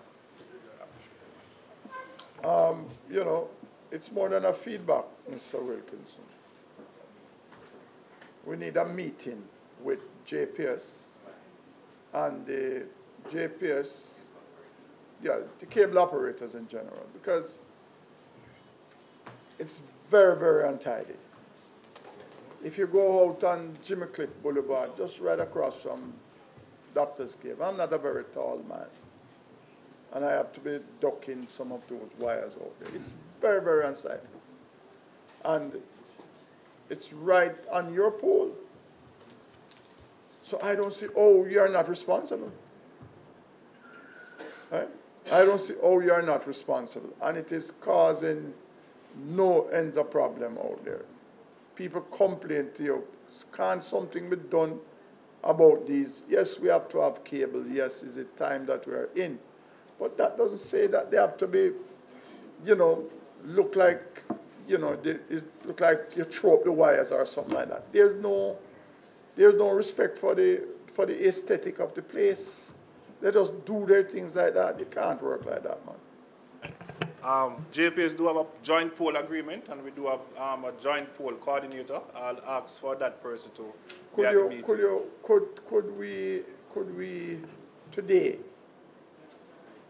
take your word that you will arrange a meeting before the end or by the middle of April for us to discuss those loose cable lines across the place? Can you give us a guarantee that we can convene a meeting with the cable providers and the Jamaica Public Service Company Limited for us to sit and see how we can, you know, work together? Because, you know something? We have another meeting. I'm not sure of the date that the Secretary Manager is arranging to discuss other matters. I'd ask for Mr. Reid to include that as well. You know, to be honest with you, Mr. Wilkinson, I would like this to be a one-item agenda meeting. Just to deal with just that alone. Just one item. Because it is a lot of complaint right across the city, right across rural areas. It's the same problem. Same problem. So see if you can arrange it through Mr. Lee or Mr. Manning, and we need to sit and discuss it, because, I mean, I have a course of action that I'm only seeking legal advice on. And as soon as I get a go on that legal advice, then, you know, we'll take some serious action. And we might end up at the Privy Council with it. Mean that much. All right? Because it is very unsightly. We get daily complaint about it. Just walk out in the, I mean, it is more pronounced out on Jimmy Cliff Boulevard more than anywhere else. Right? These huge wires just hang down. I have to be bending. Just go right to the post office, White Sands Post Office, and you see it out there. It's right there, obvious. Councillor Murray. I will recognize Councillor Murray. Thank you. You got a bite of the cherry already. Yes. Mr. Wilkinson, I just want to convey on behalf of the residents of Ryan Park, Roseville, and Spat Valley our profound thanks to JPS for rerouting those wires that would have gone through the SOS village. That was creating a serious problem for the residents as it relates to the frequency in light that being available, and also that affected the water commission system. And since then, I've seen that it has been routed along the Hilton Main Road, Spat Valley Main Road. That has been welcome. I want to say thanks to GPS. Not all bad today. So, but we have some discussion as well to the Mosaic section. So I want to say, on behalf of the residents, thanks very much to the public service. So, have they installed the lights from Hilton Road? We want to have that discussion at the meeting that is planned for street lights. Okay. Well, I don't know. Yes. Thank you, Mr. Chairman. There's two items Mr. Wilkins. At the corner of North Lane, there's a pole hanging by a hook. Corner Lane, sorry, hanging by, and this has been there for. It's not a JPS line. It's not JPS? No, if you look on it. Well, you know, the pole don't I'm glad that, no, it's not a JPS pole, it's a telephone line. It's a telephone line. But if you ask me, Councillor, I look at it, I pass it every day, and every time I say I would come and ask the superintendent to just use the bucket truck and just cut it. I've made arrangement, Mr. You have Chairman, made arrangement to cut it. for 3 of them, one in and yeah, just cut it. Just one cut it. and Yeah. one at Bogue Village, the main entrance, similar to that. Yeah, just cut it. Just cut and, it. But I know it's not a and one at JPS line. Mount Salem. 3 of them. Because I've looked at it. I've made the arrangement for the bucket truck to deal with it. It's another thing. Soon. Still have more poles? Yeah, man. Not pole. Your contractors for bushing. What is I'd like to know what the mode of operation. Exactly. Are they supposed to cart away the stuff? I've had complaints from a gentleman who is planning probably legal action against JPS because he's saying that the bushing or what was cut was thrown onto his property, and then it attracts a certain type of whisk or whatever, and then its whole property now needs cleaning. And he said this is the second time that they have been cleaning that area, and they haven't carted away what they cut. So we need to look at what the contractors who is paying them as to what are they supposed to be doing with the trash. And this is widespread because I understand Councillor Crawford has the same concerns. So check on that and see what's going on because you guys have a lot of cleaning up to do. I can be more specific. Last week Thursday, Mr. Wilkinson, last week Thursday I was up in Tangle River, Roper Road to be exact, and they did some shrubs removal from really bamboos, and everything was just lying, taking up about 30% of the roadway. So I'm wondering if there isn't an inspector who, after they do their thing, go in the area and inspect before you sign up on payment. It can't be like that. Any idle person can come and just strike a matches and a house is adjoining to that. It can't be done like that. It can't be done. And I said they were coming back to pick it up, and I'm almost sure that they don't come back to pick it up. Last week, Thursday. And from time to time, I will corroborate what Councillor Marian is saying. Is that, I don't know if there's a follow-up protocol when they do the removal of the trees from off the line to make sure that you don't throw it on people's private property or you cart it away or something. I don't know, but we have been getting that complaint over and over and over. And that is something that, we can only blame the Jamaica Public Service Company for. Because if they assign persons to remove these overhang, then they must also see to the removal of these overhang. Because they throw them in gullies, they throw them in drains, and sometimes, it becomes other problems. So that is an area that we really need for you to focus on. Mr. Chairman, just one quick one. Mr. Chairman, not to thank the team in JPS. Mr. Chairman, they're doing regularization and a broad exercise throughout the hillside in Bogue, New Ramble, and many other places. The termination should have started, or the illegal connection should have started from December of last year, Mr. Chairman. JPS, Mr. Wayne Jackson, Mr. Rashid Anderson, and the entire JPS team, Mr. Chairman, came and met with me and the residents in the area, and they extended the time from last year, December, up until a few days ago, Mr. Chairman, to give the residents in Bogue time to regularize what they're doing. and they have really relaxed what they're doing, and we're collaborating with Municipal and trying to get it. So they're being very kind to me, Mr. Chairman, and I must say, and to the residents in the Spring Garden Division Hillside area. So please communicate my gratitude and thank them for being so understanding and working with my people. Okay. Thank you. All right, thank you very much, Mr. Wilkinson. Thanks for being here with us today. All right, good. Resolution arising from minutes, Mr. Lee. Thank you, Mr. Chairman. The first resolution having to do with the community lands. Yes. I would just ask my Director of Planning to give an update on that, Mr. Chairman, with your permission. How that go, Mr. Mannings? Where are we now? Yes, Chairman, we have been making some progress. I received a copy of the check. Title?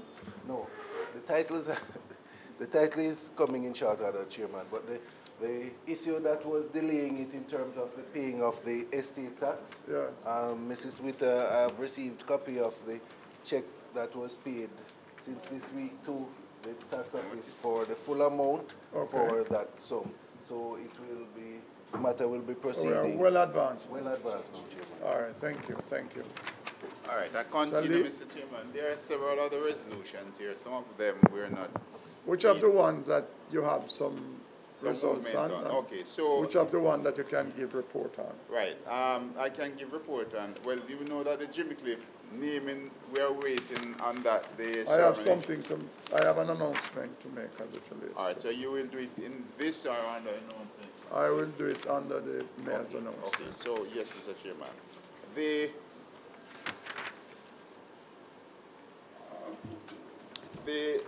Gloucester Avenue resolution for the abandoned cemetery. Yes. The conditional order from the minister. We are working on that. We have started the advertisement. As you know, we need to advertise this matter in a daily newspaper, but once per week for 3 months. Yes. After which we can apply to the minister for the provisional order. Yes. So we are in the process now. We have already asked for it to be gazetted, so we are advertising it in the Gazette, and we are advertising it in the daily paper for 3 months. Yes. And as soon as that is complete, we will make the application for the provisional order, and we will continue with the process thereafter. Okay. So that is being done, Mr. Chairman. The resolution seeks to rename Sunset Boulevard. As you know, that we are also waiting on the renaming ceremony because it was gazetted. Yes. The and presently some sidewalk work is being done there, and a beautification is to take place also. I don't know if you are aware. Yes. And also Quebec Avenue was also gazetted, so that Quebec Avenue was gazetted? Yes. Okay. So the renaming ceremony is to be arranged. All right. The resolution for the overlay, we are still awaiting response from the ministry on that one. And all the other resolution, we are awaiting a response from the ministry. There is one that requires additional information, and we're in the process of providing the additional information. The resolution having to do with Southern Cross Boulevard. So we are providing the additional information that they require, naming some. They wanted us to remove the landmarks that are not permanent in the description. They need us to use some permanent landmark example, intersection with road rather than building. So have we sent our proposal, our recommendation? We send a description of the road, and they have written us, asking us for additional information, which we have prepared and sent off to them. So we are hoping that that will be processed in short order. Okay. And Mr. Chairman, the resolutions, all the other resolutions are being processed, and there is nothing new to report on them at this meeting here, Mr. Chairman. Okay.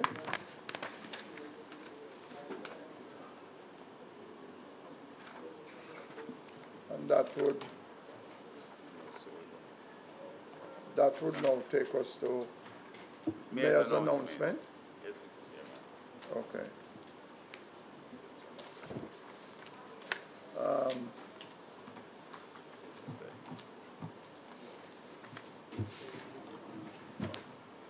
Mayor's announcement. The ceremony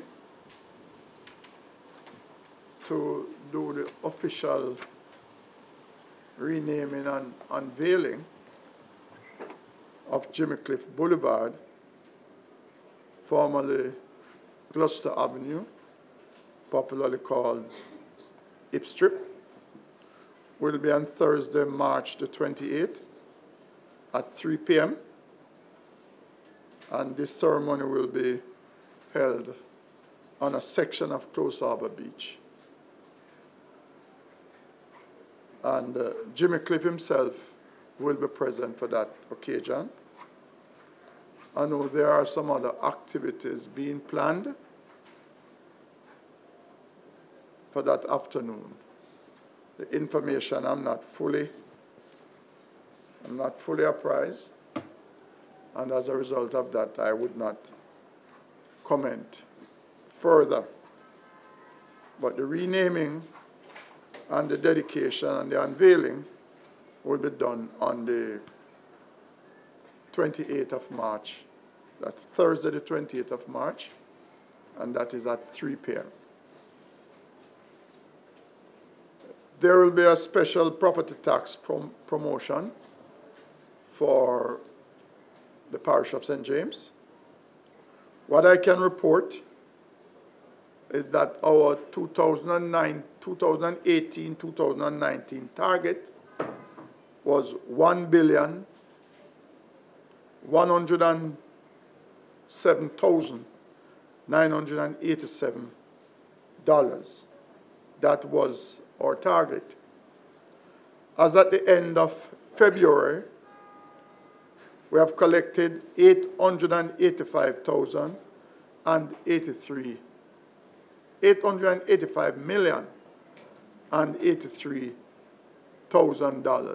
which would represent 80% of our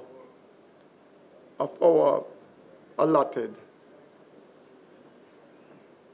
for us to, as a portion of what we should have collected. But what we have done for the 27th, 28th, 29th, 9th, and the 30th, between 9 a.m. and 5 p.m.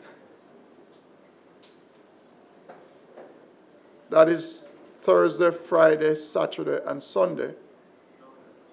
We will be using our unit to be at Grab and Go Texaco Fairview on Wednesday, March the 27th, and on Saturday, March the 30th, between 9 a.m. and 5 p.m. The unit will also be at Montego Bay Revenue Center at the lot at Pier 1 on Thursday, March the 27th, and Friday, March the 29th, this can't be right, Thursday the 28th, yes,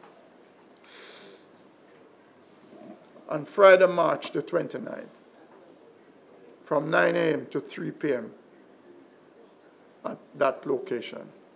So we are hoping to collect the remainder of $222 million. If we do that, then we would have reached our target of $1.1 billion. Let us, and I'll appeal to our citizens that your property taxes goes towards your garbage collection, your road infrastructure, and the payments for street lights. As you have heard, we have gotten 3 new trucks for the parish of St. James and 1 pickup. And what that says is that your tax dollar is working for you. I must also use this occasion to congratulate our Chief Executive Officer, Mr. Gerald Lee,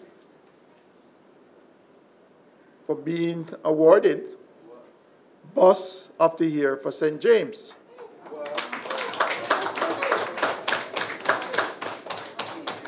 By the Jamaica Association of Administrative Professionals.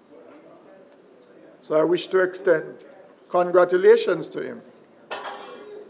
And in April 2019, he will be moving on to the final leg.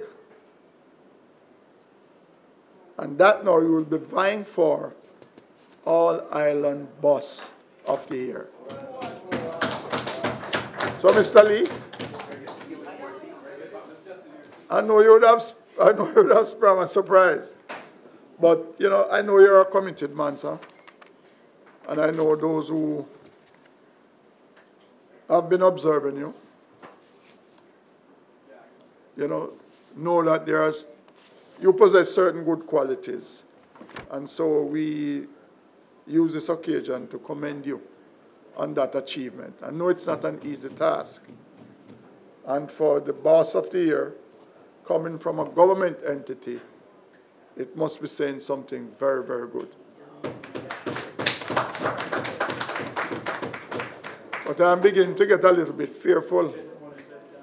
When this get out on the street, you might have some of these big companies trying to come and take you away from us. Huh? Well, but Mr. Lee, once again, congratulations. Huh? And I can tell you publicly, it is a pleasure working with you. Certainly enjoy working with you. Yes. Thank you, Mr. Chairman.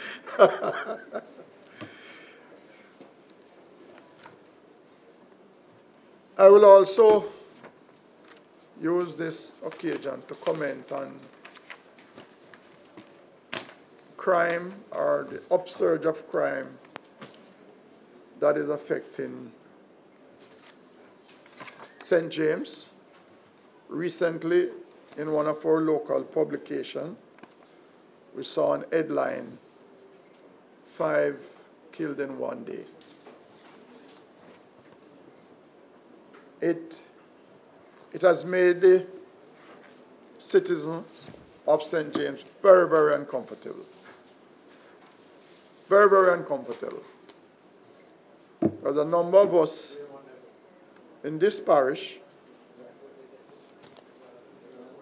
agreed that the state of emergency that was declared on January 18, 2018 was necessary.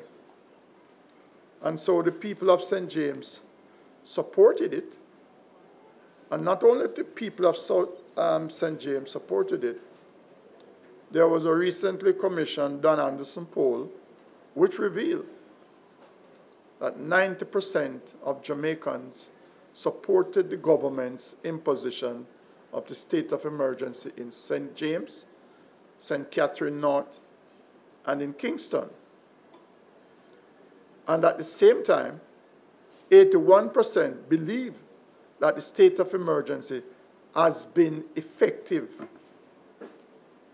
in fighting crime.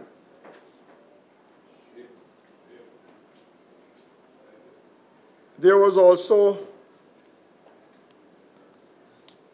the poll revealed that 73% of Jamaicans wanted the state of emergency and ZOSO to be included island-wide as part of the crime fighting mechanism.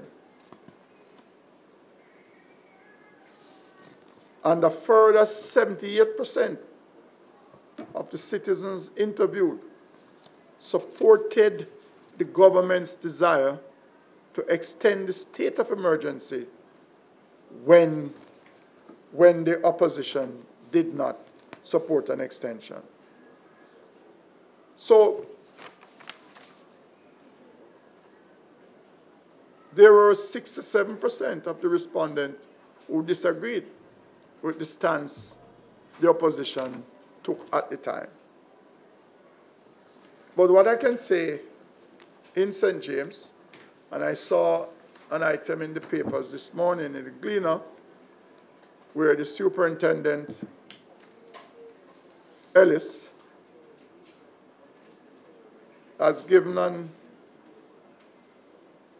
update. And he's asking the citizens to lend their support to the security forces. He is confident that they have the tool in which to bring some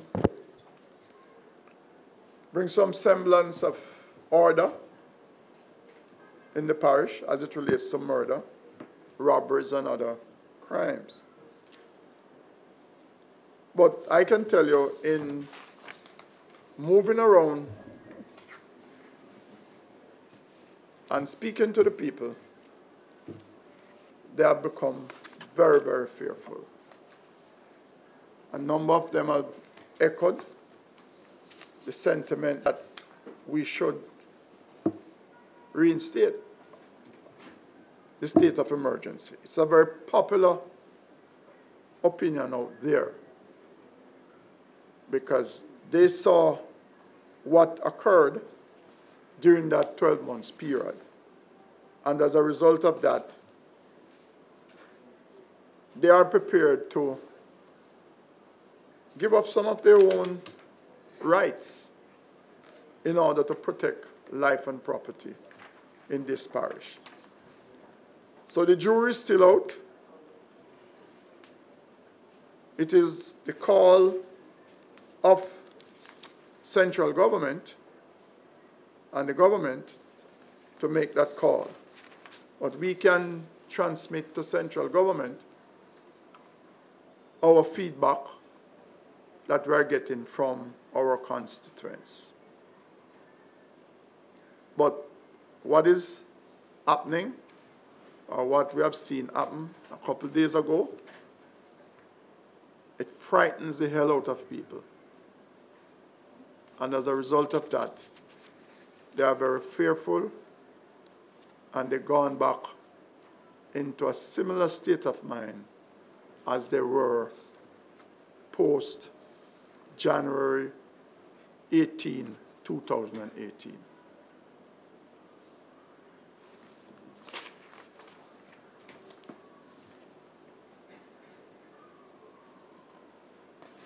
Sometime last week, or week before last, I received a letter from one Miss Dominique Stone. Sir. Before you move off, yes. Before you move off the issue of crime. Yes. I wish to lend my voice in support, Mr. Chairman, because I was reading the local papers yesterday, and I was very disheartened and dismayed at the utterances made by the opposition spokesman on national security and the political football being played with the lives and the safety of the citizens of St. James. The spokesman on national security said that, actually charged that the Minister of National Security in St. James, Honorable Boris Chan, actually knows the influencers of crime and some of the persons responsible.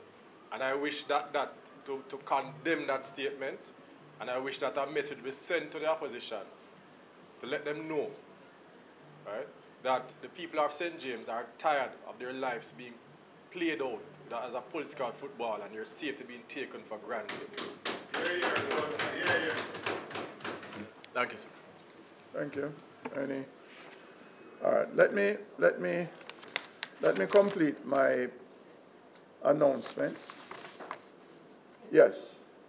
And then we can move on to other matters. Yes. One, Miss Dominique Stone. And you know, I've always said, and those of you who have been around me long enough knows that when it comes to our young people, I will stop at nothing to see to it that they achieve their desired goal in life. To a number of us, she's not a stranger. But when the letter came, at that point, I did not even know what was her connection to any member of staff here. And when I read the letter, and more so, the cover letter that was sent by the President of the Economic and Social Council, this is a body that comes under the United Nations. And this young lady is being invited to the 2019 Youth Forum, which will provide a platform for young leaders from around the world to engage in a dialogue among themselves and with United Nations member states, and to share ideas for advancing the Addis Ababa Action Agenda, the 2030 Agenda for Sustainable Development, and the Paris Climate Agreement.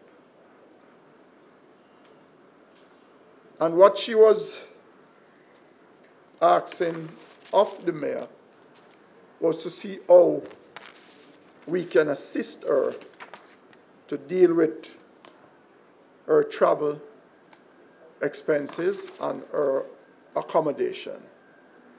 The total sum was $1,300 US. I took this to my strategic meeting, and without any reservation or any questioning, the committee approved it, that we should let this young lady represent us as a people at the United Nations.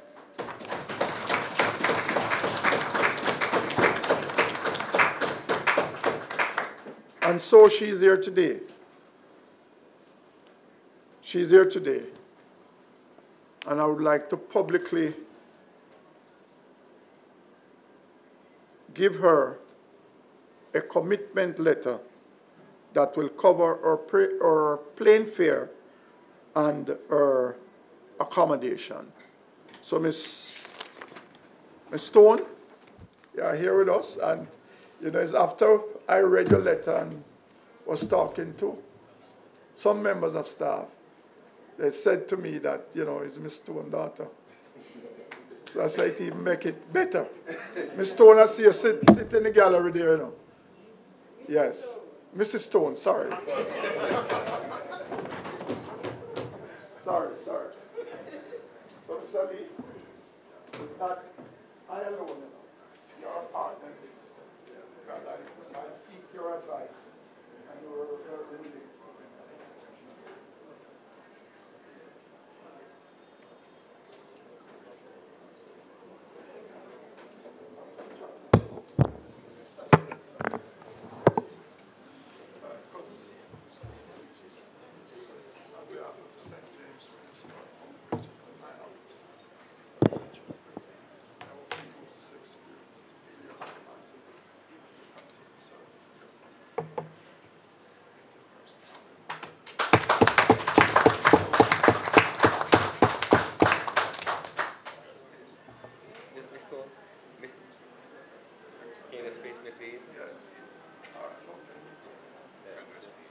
lecturers. And mommy, as well. And Mrs. Stone. Mrs. Stone. Mrs. Stone. Yes. Shut up. Oh.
Okay, thank you, thank you.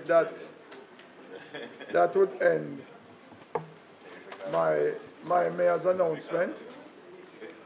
And once again, to young Miss Stone from this municipal corporation, we wish you well.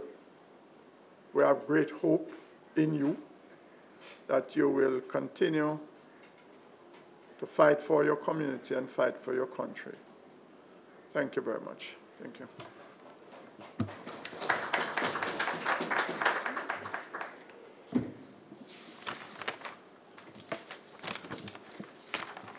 Can I now have a motion for us to accept recommendations from the local Board of Health?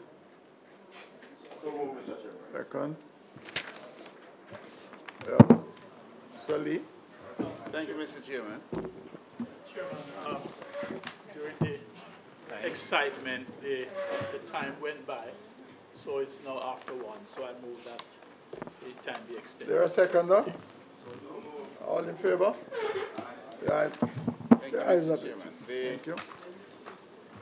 The Public Health Committee met and considered applications for barbers, hairdressers, barber shops, beauty therapists, and they have all met the requirement of the Parish Council, of the Municipal Corporation, and the local Board of Health, and therefore the applications are here for approval.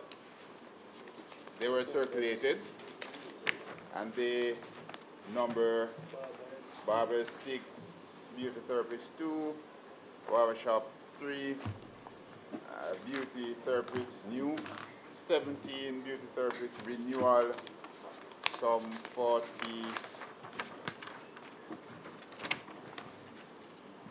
renewal, some 57, and beauty salon new 5, and beauty salon renewal 16, butchers 1. They are here for consideration of the local Board of Health. Can I get a motion? Second? All in favor? Can I now have the... One more correspondence, Okay. Chairman, may I just... the Western Regional Authority, they are advising that they will be having a public forum on dengue and mosquito control, and the forum are scheduled for, one will be held today, that's March 14, in the Maroon Town Square, and Another will be held March 21 in the Cambridge Community Center, and they all start at 5 o'clock and goes up until 7 p.m. And so the councillors are asked to mobilize persons for these very important forum, and the community, the municipal corporation support is being sought for these forums.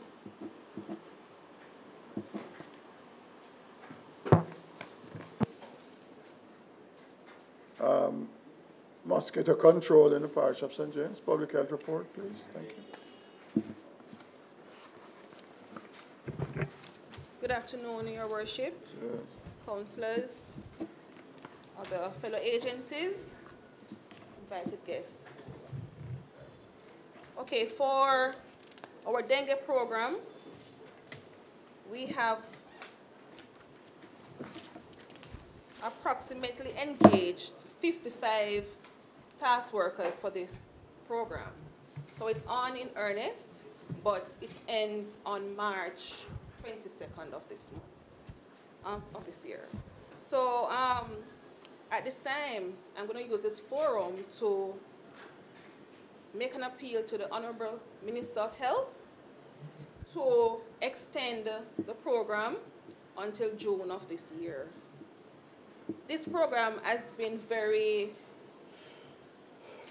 epic in the reduction of mosquito breeding in the parish of St. James, where we are coming from an Aedes index, which is the number of premises that is positive for mosquito breeding, 33% to 19% at this time. Yeah.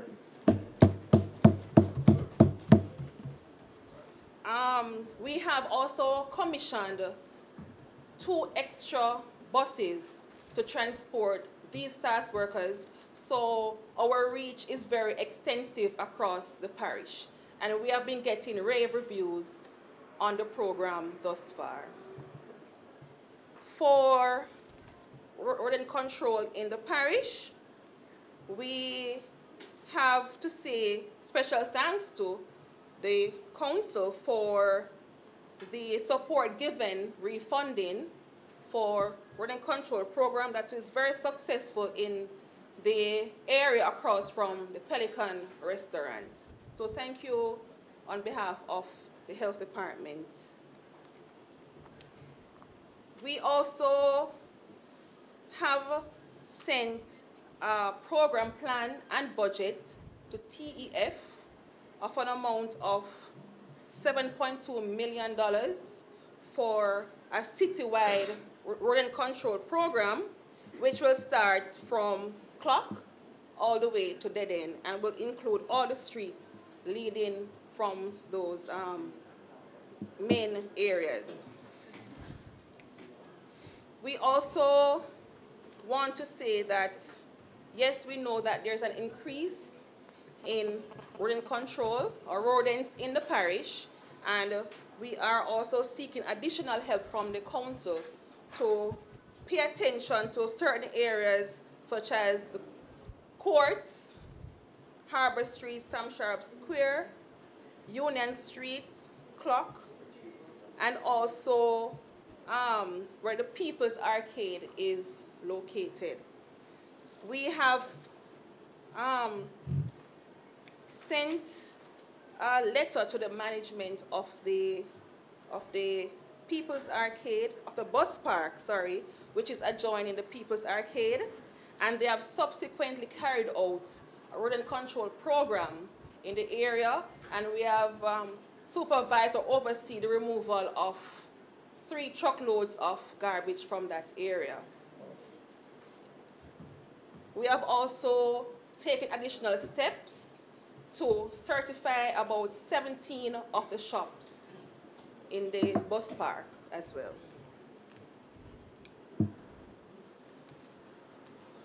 We also continue to ensure that our hotels are certified, and at this moment we have 98% of our hotels in the parish that are health certified.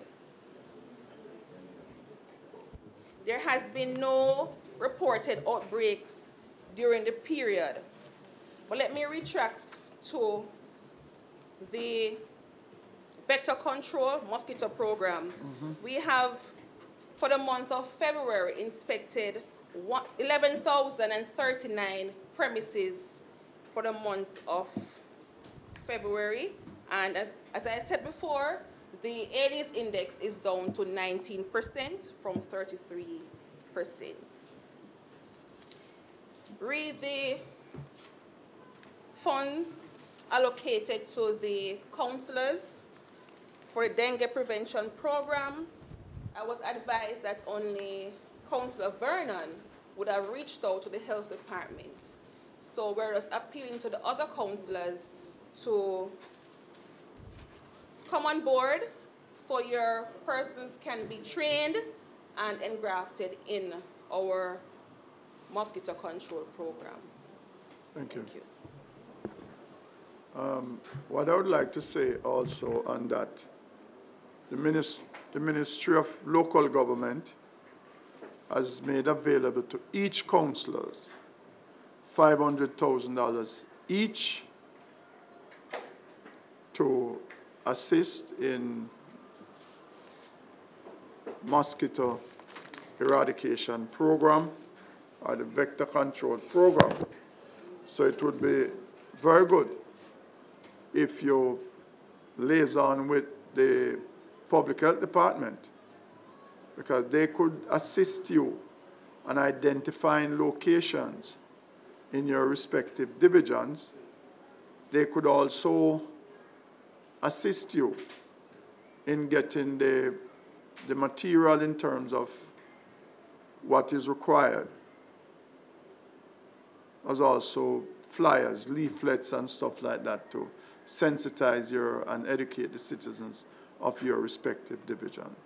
So I would suggest before you start, you should engage, and they would be too happy to, because you see, as agencies of government, we get better results when we collaborate and work together. So my advice and recommendation is that you all consult with the public health department, and they could assist in saying what are some of the best areas that you need to expend that money. So it's $500,000 each. In other words, that would represent $8.5 million for the parish. So it's quite a sizable sum, and we must spend it wisely. And I'm very happy to see the reduction from 33% to 19%. And that is telling me that the St. James Public Health Department is doing extremely well. And for that, I want to extend my own congratulations to you and your team. As it relates to the rodent control, I know it is an ongoing process, and we are prepared to work with you in the best interests of our city. So once again, thank you very much for that fulsome report. I will now get the report from the Public Health Department. Yes. Thank you so very much, Your Worship. Okay. And just to say, it seemed a little bit out in how the report is written, because I would like to correct from the minutes of the last meeting. It was indicated that the environmental report had been circulated, but no one was here to discuss it. However, we would have had a representative from the health department present, so I'm not sure which environmental health report would have been circulated. But now, as Medical Officer of Health for the Parish of St. James, I'd like to share a few updates, and I greet the other members of this council at this time. All 22 health centers in the parish are operational, and on the 21st of February 2019, the Ministry of Health Compassionate Care Program was launched at the Montego Bay Comprehensive Type 5 Health Center by the Honorable Minister of Health, Dr. Christopher Tufton. This initiative aims to improve patient experience and satisfaction within our facilities, motivate staff to deliver competent and empathetic care in a culture that fosters respect and dignity, and ultimately increase patient compliance with treatment instructions and enhance their ability to take responsibility for their personal health. So if you visit the Montego Bay Type 5 Health Center now, you would see that there is a new and improved look. The aesthetics has been improved under the Compassionate Care program. We've done training with our staff in terms of compassionate care, improved customer service representatives, and we've increased the number of doctors available on the evening and weekend sessions. All of this is to facilitate increased access to care at Montego Bay Type 5, and we are also enhancing our batch appointment system that would cause persons to have a shorter waiting time if you have an appointment. We would have made reference to our vector control program, which is designed to reduce the outbreak of dengue, which was declared in January of this year by the Ministry of Health. To date, the St. James Public Health Services has received 209 notifications, bearing in mind that not all cases are notified because persons do self-treatment. If they don't go to a doctor, then there will be no notification. And then, unfortunately, some of our practitioners have not been submitting the notification. So this is not really a true picture of the illness. But what we can say is that I think we have reached our peak, and we are now declining in terms of the number of cases that we are seeing in the parish. We certainly want to continue the sustained and intense effort with the use of task workers, and we also want to encourage our community groups and associations to actively conduct search and destroy campaigns in the communities to reduce breeding sites. We have had a special focus on our schools, and as such, a lot of our work has been done within the school population, and we have actually touched 112 schools for fogging operations and inspected 312 of them. The reports regarding positive breeding sites have been submitted to the persons at the education unit so that they can work within the school population to ensure breeding sites are reduced. Similarly, with our police stations and other institutions that we have visited, we've tried to work along with them to ensure that breeding sites are reduced. Now, this time of a year, we are in the flu season. In the US, we know that the activity of influenza increases about October, November. There is a peak in the December, February, and then it tapers off by March, May. In St. James, we have been seeing a similar increase in activity, and since January to February, we've actually seen a almost 70% increase in influenza-like illnesses at our various health facilities. This, in addition to the dengue, has increased our workload, but we are working with staff and organizing ourselves to ensure that we meet the needs of our population. The Ministry of Health has made influenza vaccines available. We target healthcare workers and non-healthcare workers who are frontline workers, so persons in the Jamaica Constabulary Force, the Fire Brigade, the Defense Force, correctional institutions, the PICA. We want to target them and offer influenza vaccines. We also target persons who are individuals in state care, so the infirmaries, the children's homes, the place of safeties. We target our pregnant women. These are our vulnerable persons, our children with chronic illnesses, and our adults over 65 who also have chronic illnesses such as diabetes, hypertension, heart disease. These are our most vulnerable persons, and we have vaccines available at most of our health centers, we can also make arrangements to go to do on-site administration for our target groups. In regards to our health promotion programs, our Jamaica Moves in School is doing well. We have done the second training of our ambassadors. We have 8 pilot schools in St. James, and our aim is to teach our students and the teachers who accompany them how to promote healthy eating and physical activity to promote the prevention of our non-communicable disease. We believe that if our primary school children are develop the habit of eating healthy and engaging in physical activity, we will be well on the way to preventing these diseases for the next 10 to 20 years. We want to remind persons that cancer prevention is a big focus for us, and coming up in April we have Cervical Cancer Awareness Month.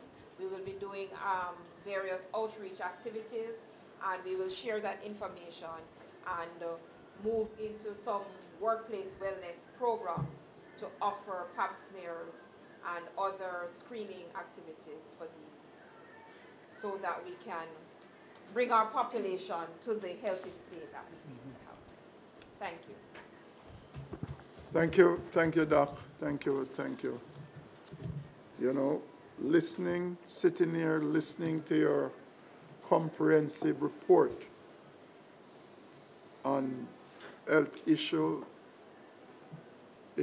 and health locations across the parish, and the effort that the St. James Public Health Department is really undertaking out there. I must tell you, I am very pleased. I'm very pleased, and I know, as I said before, it is an effort by the team at the St. James Public Health Department, and I want to say, convey to them on behalf of the citizens of this parish, because, you know, what I hear happening in other parishes, you know, it's not really happening here in St. James.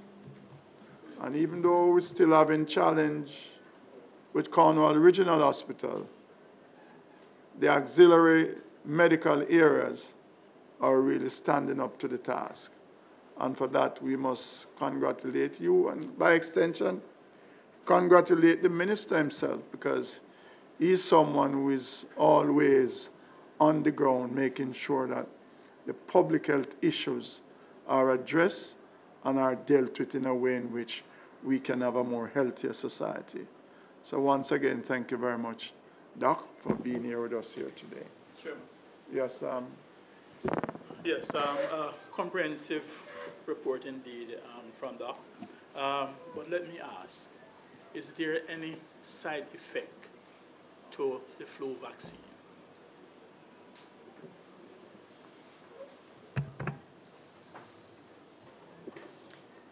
Persons who receive the flu vaccine may have a mild febrile illness, as that can occur with any kind of vaccine. You can have a little soreness around the site of the injection, as can occur with any vaccine. But outside of that, there are no major side effects from the influenza vaccine. No. The vaccine is safe. It is something actually that is mandatory. I know what he's worrying in other about. Jurisdictions. It will affect that. In other jurisdictions, it's mandatory. For us, it's not mandatory. It's just strongly recommended. Thank you. You're safe, sir. Very safe. Thank you. Thank you, Doc. Very safe, Deputy. Don't worry. Can I now get a motion reverting us back to council, please? All in favor? Municipal matters, Mr. Lee.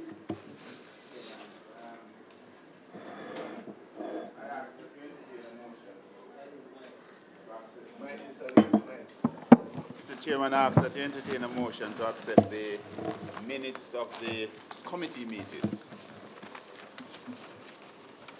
Can I have a motion to accept the minutes of the various committees?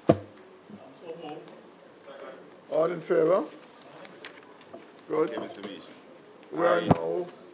I have no municipal matters, Mr. Chairman, so Right. we take resolutions. Resolution, is there any pending resolution? Is there any notice of motion? Notice of motion. Who will need to give the notice? I have one notice here that was handed to me, so the councillor also would have to give the notice.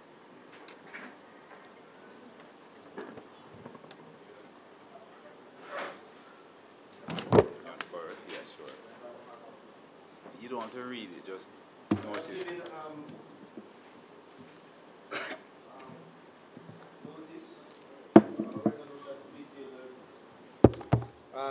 At the next sitting of council for the renaming of Ryan Park Avenue in Bartown to Miller Avenue in the same community. Okay. Is there any other notice of motion? New matters? Any new matters? Any new matters? Going once? Mr. Chairman. Yes, sir. Yes. New matters? Yes, sir. All right. So earlier we had a presentation on the LED, Local Economic Development Program. You see, I'm a bit concerned where this program is, and to the extent where to which this program has been implemented. One such reason is because the LED program is more than just us councillors doing the different programs that we do in our constituents, in our divisions to assist persons with small businesses. The LED program is more inclusive at the local level. It is to incorporate stakeholders from different areas. For example, vendors, cottage businesses, and all the other small business operators within the parish. It is a program that should facilitate employment and growth at the local level. Therefore, I believe that it is a situation where we cannot just look at it as just an item in an agenda, but we need to have a committee that sits down and look at local economic development within the parish. And the local government act provides for us to, as a council, to appoint a committee to deal with matters that we deem are necessary to be dealt with at a committee level. Therefore, I'm making a recommendation or putting a motion forward to this committee to have a local economic development committee to deal with the matters of the parish where our local economic persons are concerned. And earlier this week we had a meeting and it was also raised where persons are looking into the food cart, the vending and all that. I mean, we have to take a more inclusive approach where local economic development is concerned. And once we can do that, then we need to start getting the information that is on the ground, the food cart vendors, the clothes vendors, the whatever vendor you are, the craft vendor, you name them. We can pull these persons, and I will also make a recommendation that we have perhaps a president of the Vendors Association sit on the committee, because it is an open committee, and also the president from the Craft Vending Association to sit on the committee. And we can hear from them, and we can hear what their real concerns are, and then we can address it from that local economic standpoint. So I'm moving a motion, Mr. Chairman, for us to look into have a committee established for local economic development. I hear you. But some of the target group that you mentioned, they themselves have their own committee already. So how would that fit into All right. what you are proposing? Okay, so the local economic development program, Mr. Chairman, as I said before, it is to facilitate certain levels of development in the local economy. So for example, our program should be aimed at assisting these persons to put proposals together and also to help them to communicate better. For example, persons in the craft industry, they should be able to communicate properly where carrying out their business is concerned.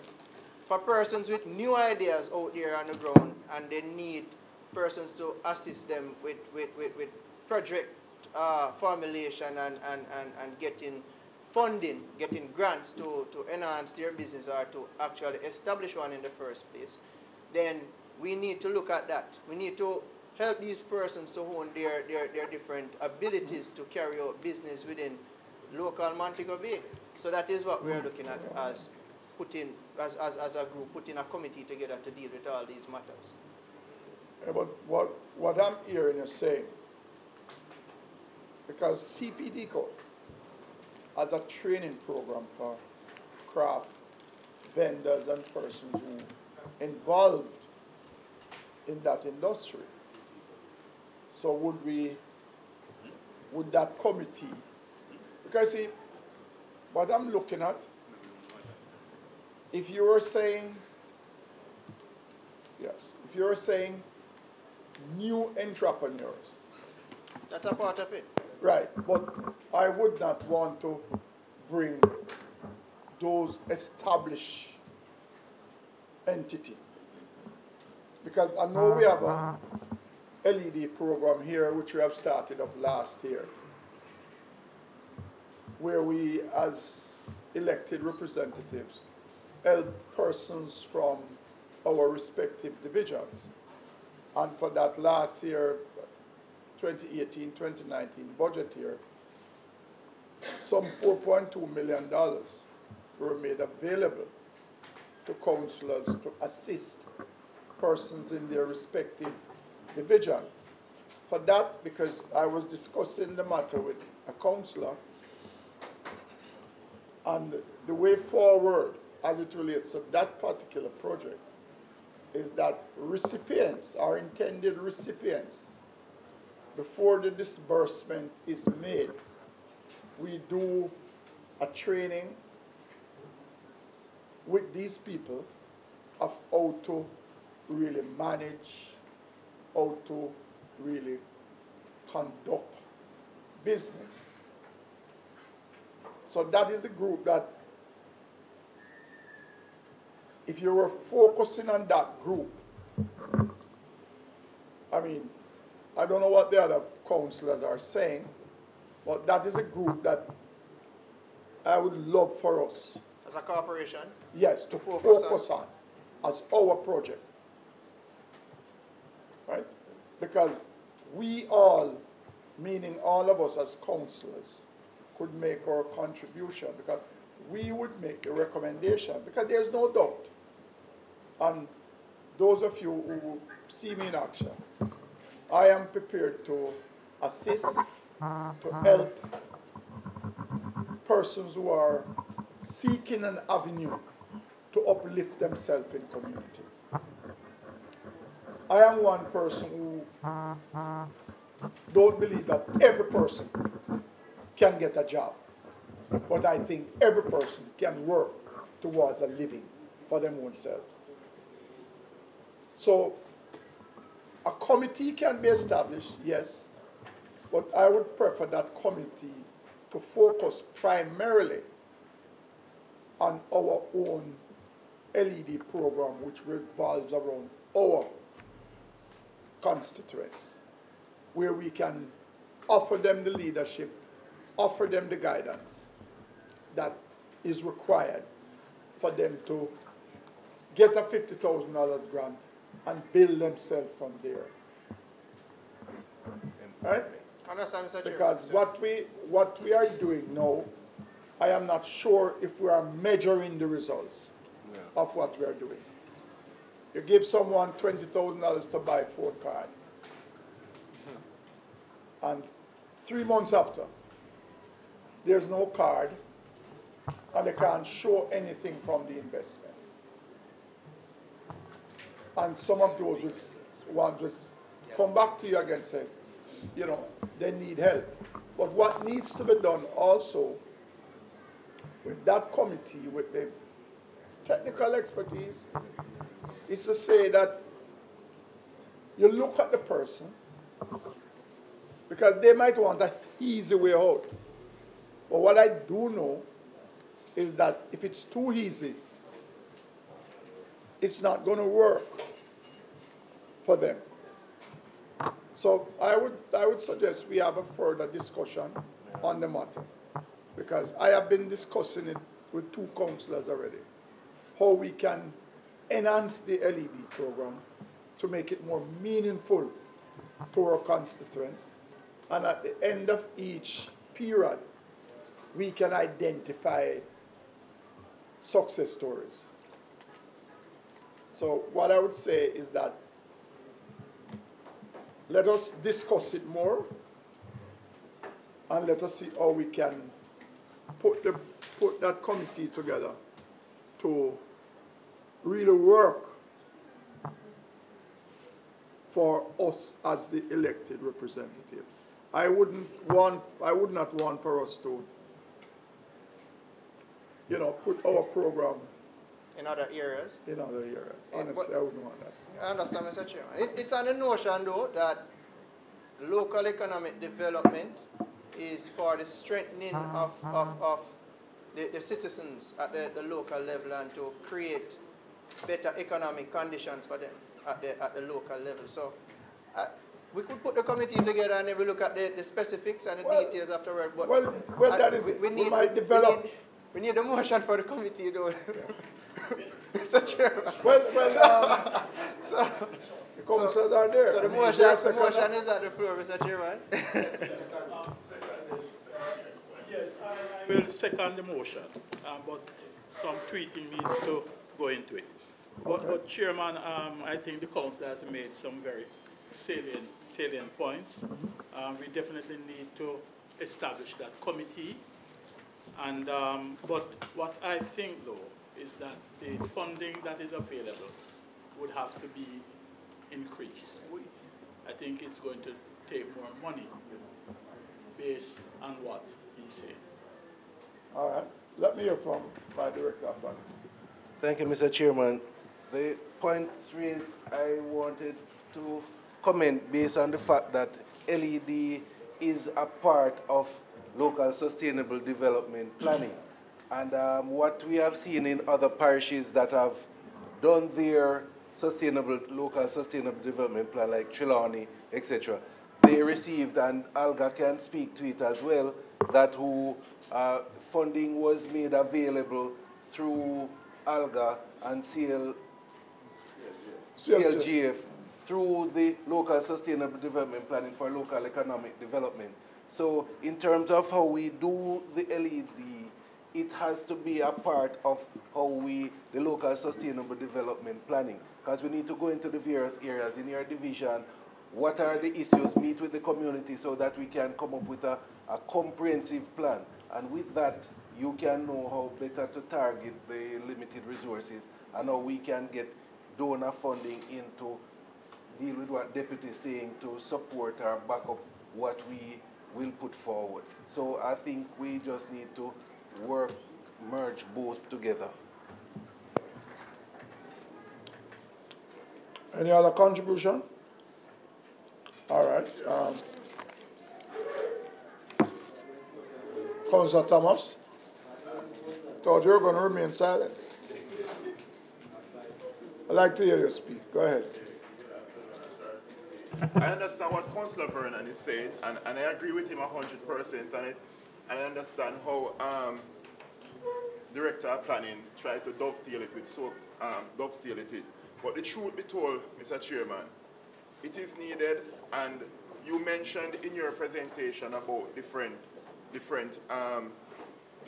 agencies doing the same thing throughout different areas. And what you'd have recognized that is happening, there are so many different foundations, organizations, and everyone who is out there trying to offer grants.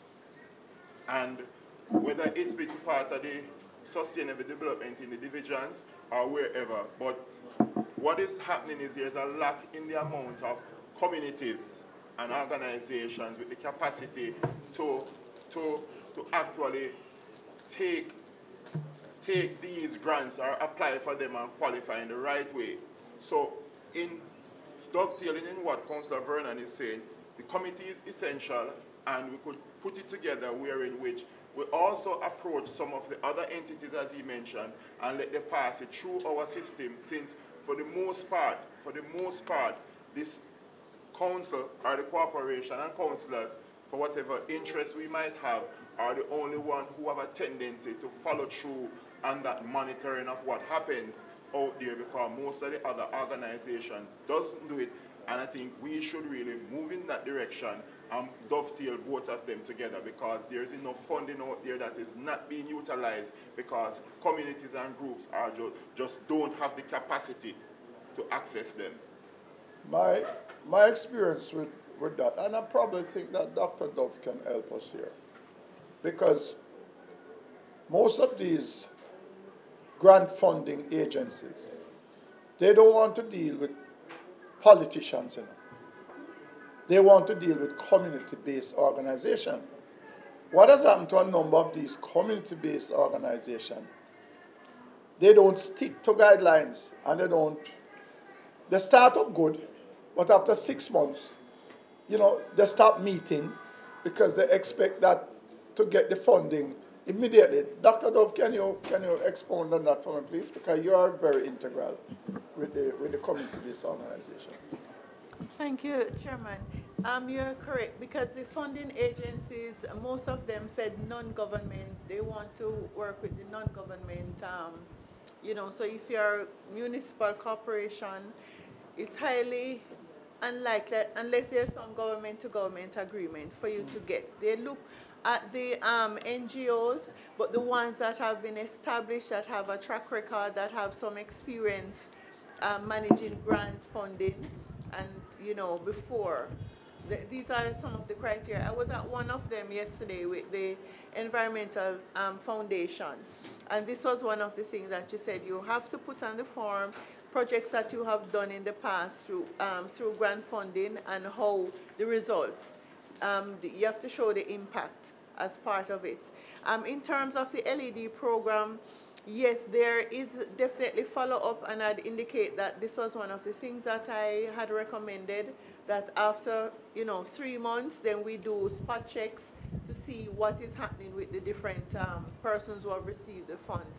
Also, in terms of training, I had submitted a preliminary outline of training covering some of the areas that Councillor Vernon had mentioned, in addition to other things, because we're looking at this developing to be long-term for the persons to have, you know, a wider vision. And in terms of the ones that I have had to work with, the persons that I call, I have spoken to them about training, that this is part of what will happen, and to get their feedback before I send through the application to say, in the future, in the near future, we will be coming to train you. Are you willing to be trained? Because what we're looking at is not a small business for a couple of months, but that one that will be expanded. And I've been getting positive feedback. Some of them I wrote on the form, you know, what they said, they want to expand their business, or they want to be part of whatever training that we will have to help them. Basic things that they don't know, like the accounting, how to deal with that, how to take out the profit, how to reinvest, and so on. In addition to market their products so that they can expand their business. In May, the 30th to June 1st, there will be the Export-Import Association. They're having a free conference exhibition in Convention Center, where they're actually I was speaking to Patrick Hall yesterday from Jampro. He's coordinating, and I was telling him about the small businesses. Can I bring some of these persons there to the programs that we're doing? And he was quite happy. He said, yes, once they have a small business and there is something that can be expanded, definitely bring them there, because he's going to be bringing in suppliers from the Caribbean and within Jamaica. So persons can look at the projects that they're doing and see how they can expand. There's a gentleman from Lilliput who was talking about a soap business that somebody started in the community, and she's actually looking at how she can expand. So someone like that that started very small, just selling around the community, can, he also mentioned that investors will be coming as well. So if they have good business programs, then they can expand with the investors investing money in the product. All right, Dr. I get the gist. Yes. But, you know, as I said, my experience out there is that you get an organization going and it runs for 6, 7, 8, 9, 10 months. I don't think it's not because sometimes some of these funding agencies, they will assist you in writing the program.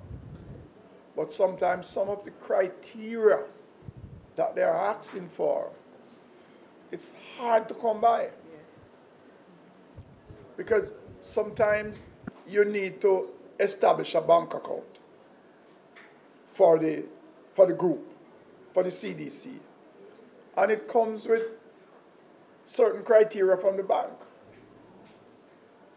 So possible what needs to happen, you're there, I mean, you have been around these people long enough. I think, you know, they need to revisit some of the stipulations that they have in these grant funding. Because,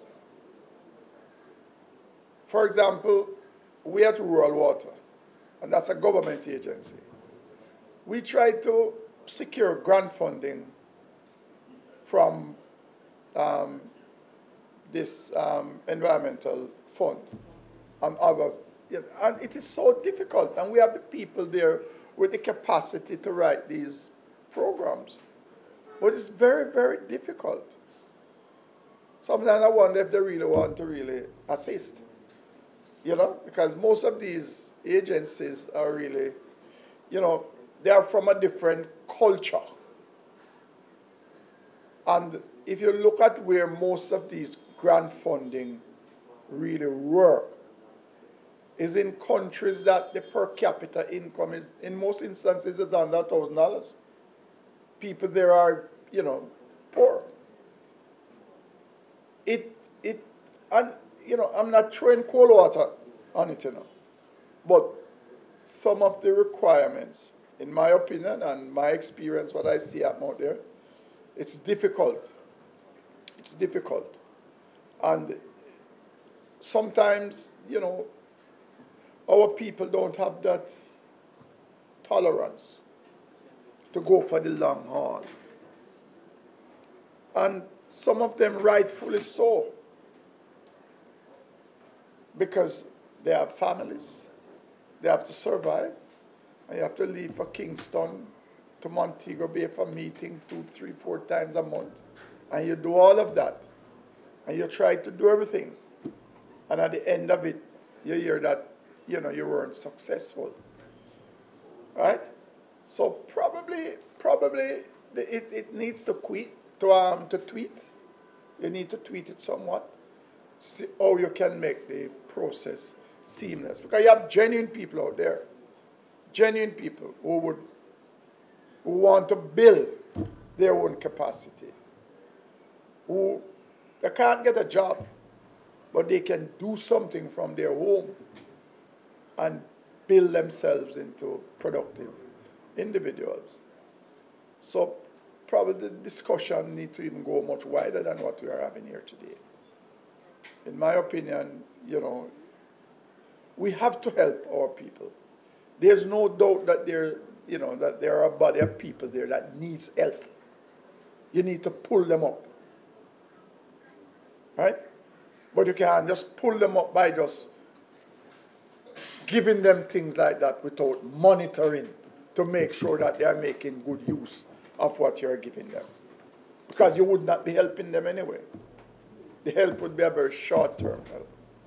So, you know, the committee, the council has approved to have the committee. I don't know if there's a recommendation as to the composition of the committee. Is there a recommendation as to the composition of the committee? Mr. Chairman, I would ask that it be sent to strategic planning and you fix it up here, the composition of the committee.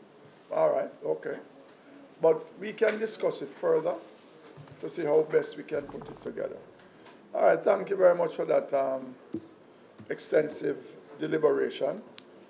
And what that deliberation is saying is that, you know, we all agree that there are some among us that need some help and need some guidance of how to, you know, lift themselves up. We are now on to new matters. Huh? Wait a minute. Was it a new? It was a motion. It was a new matter? Okay, I'm sorry. It sounded like a motion to me.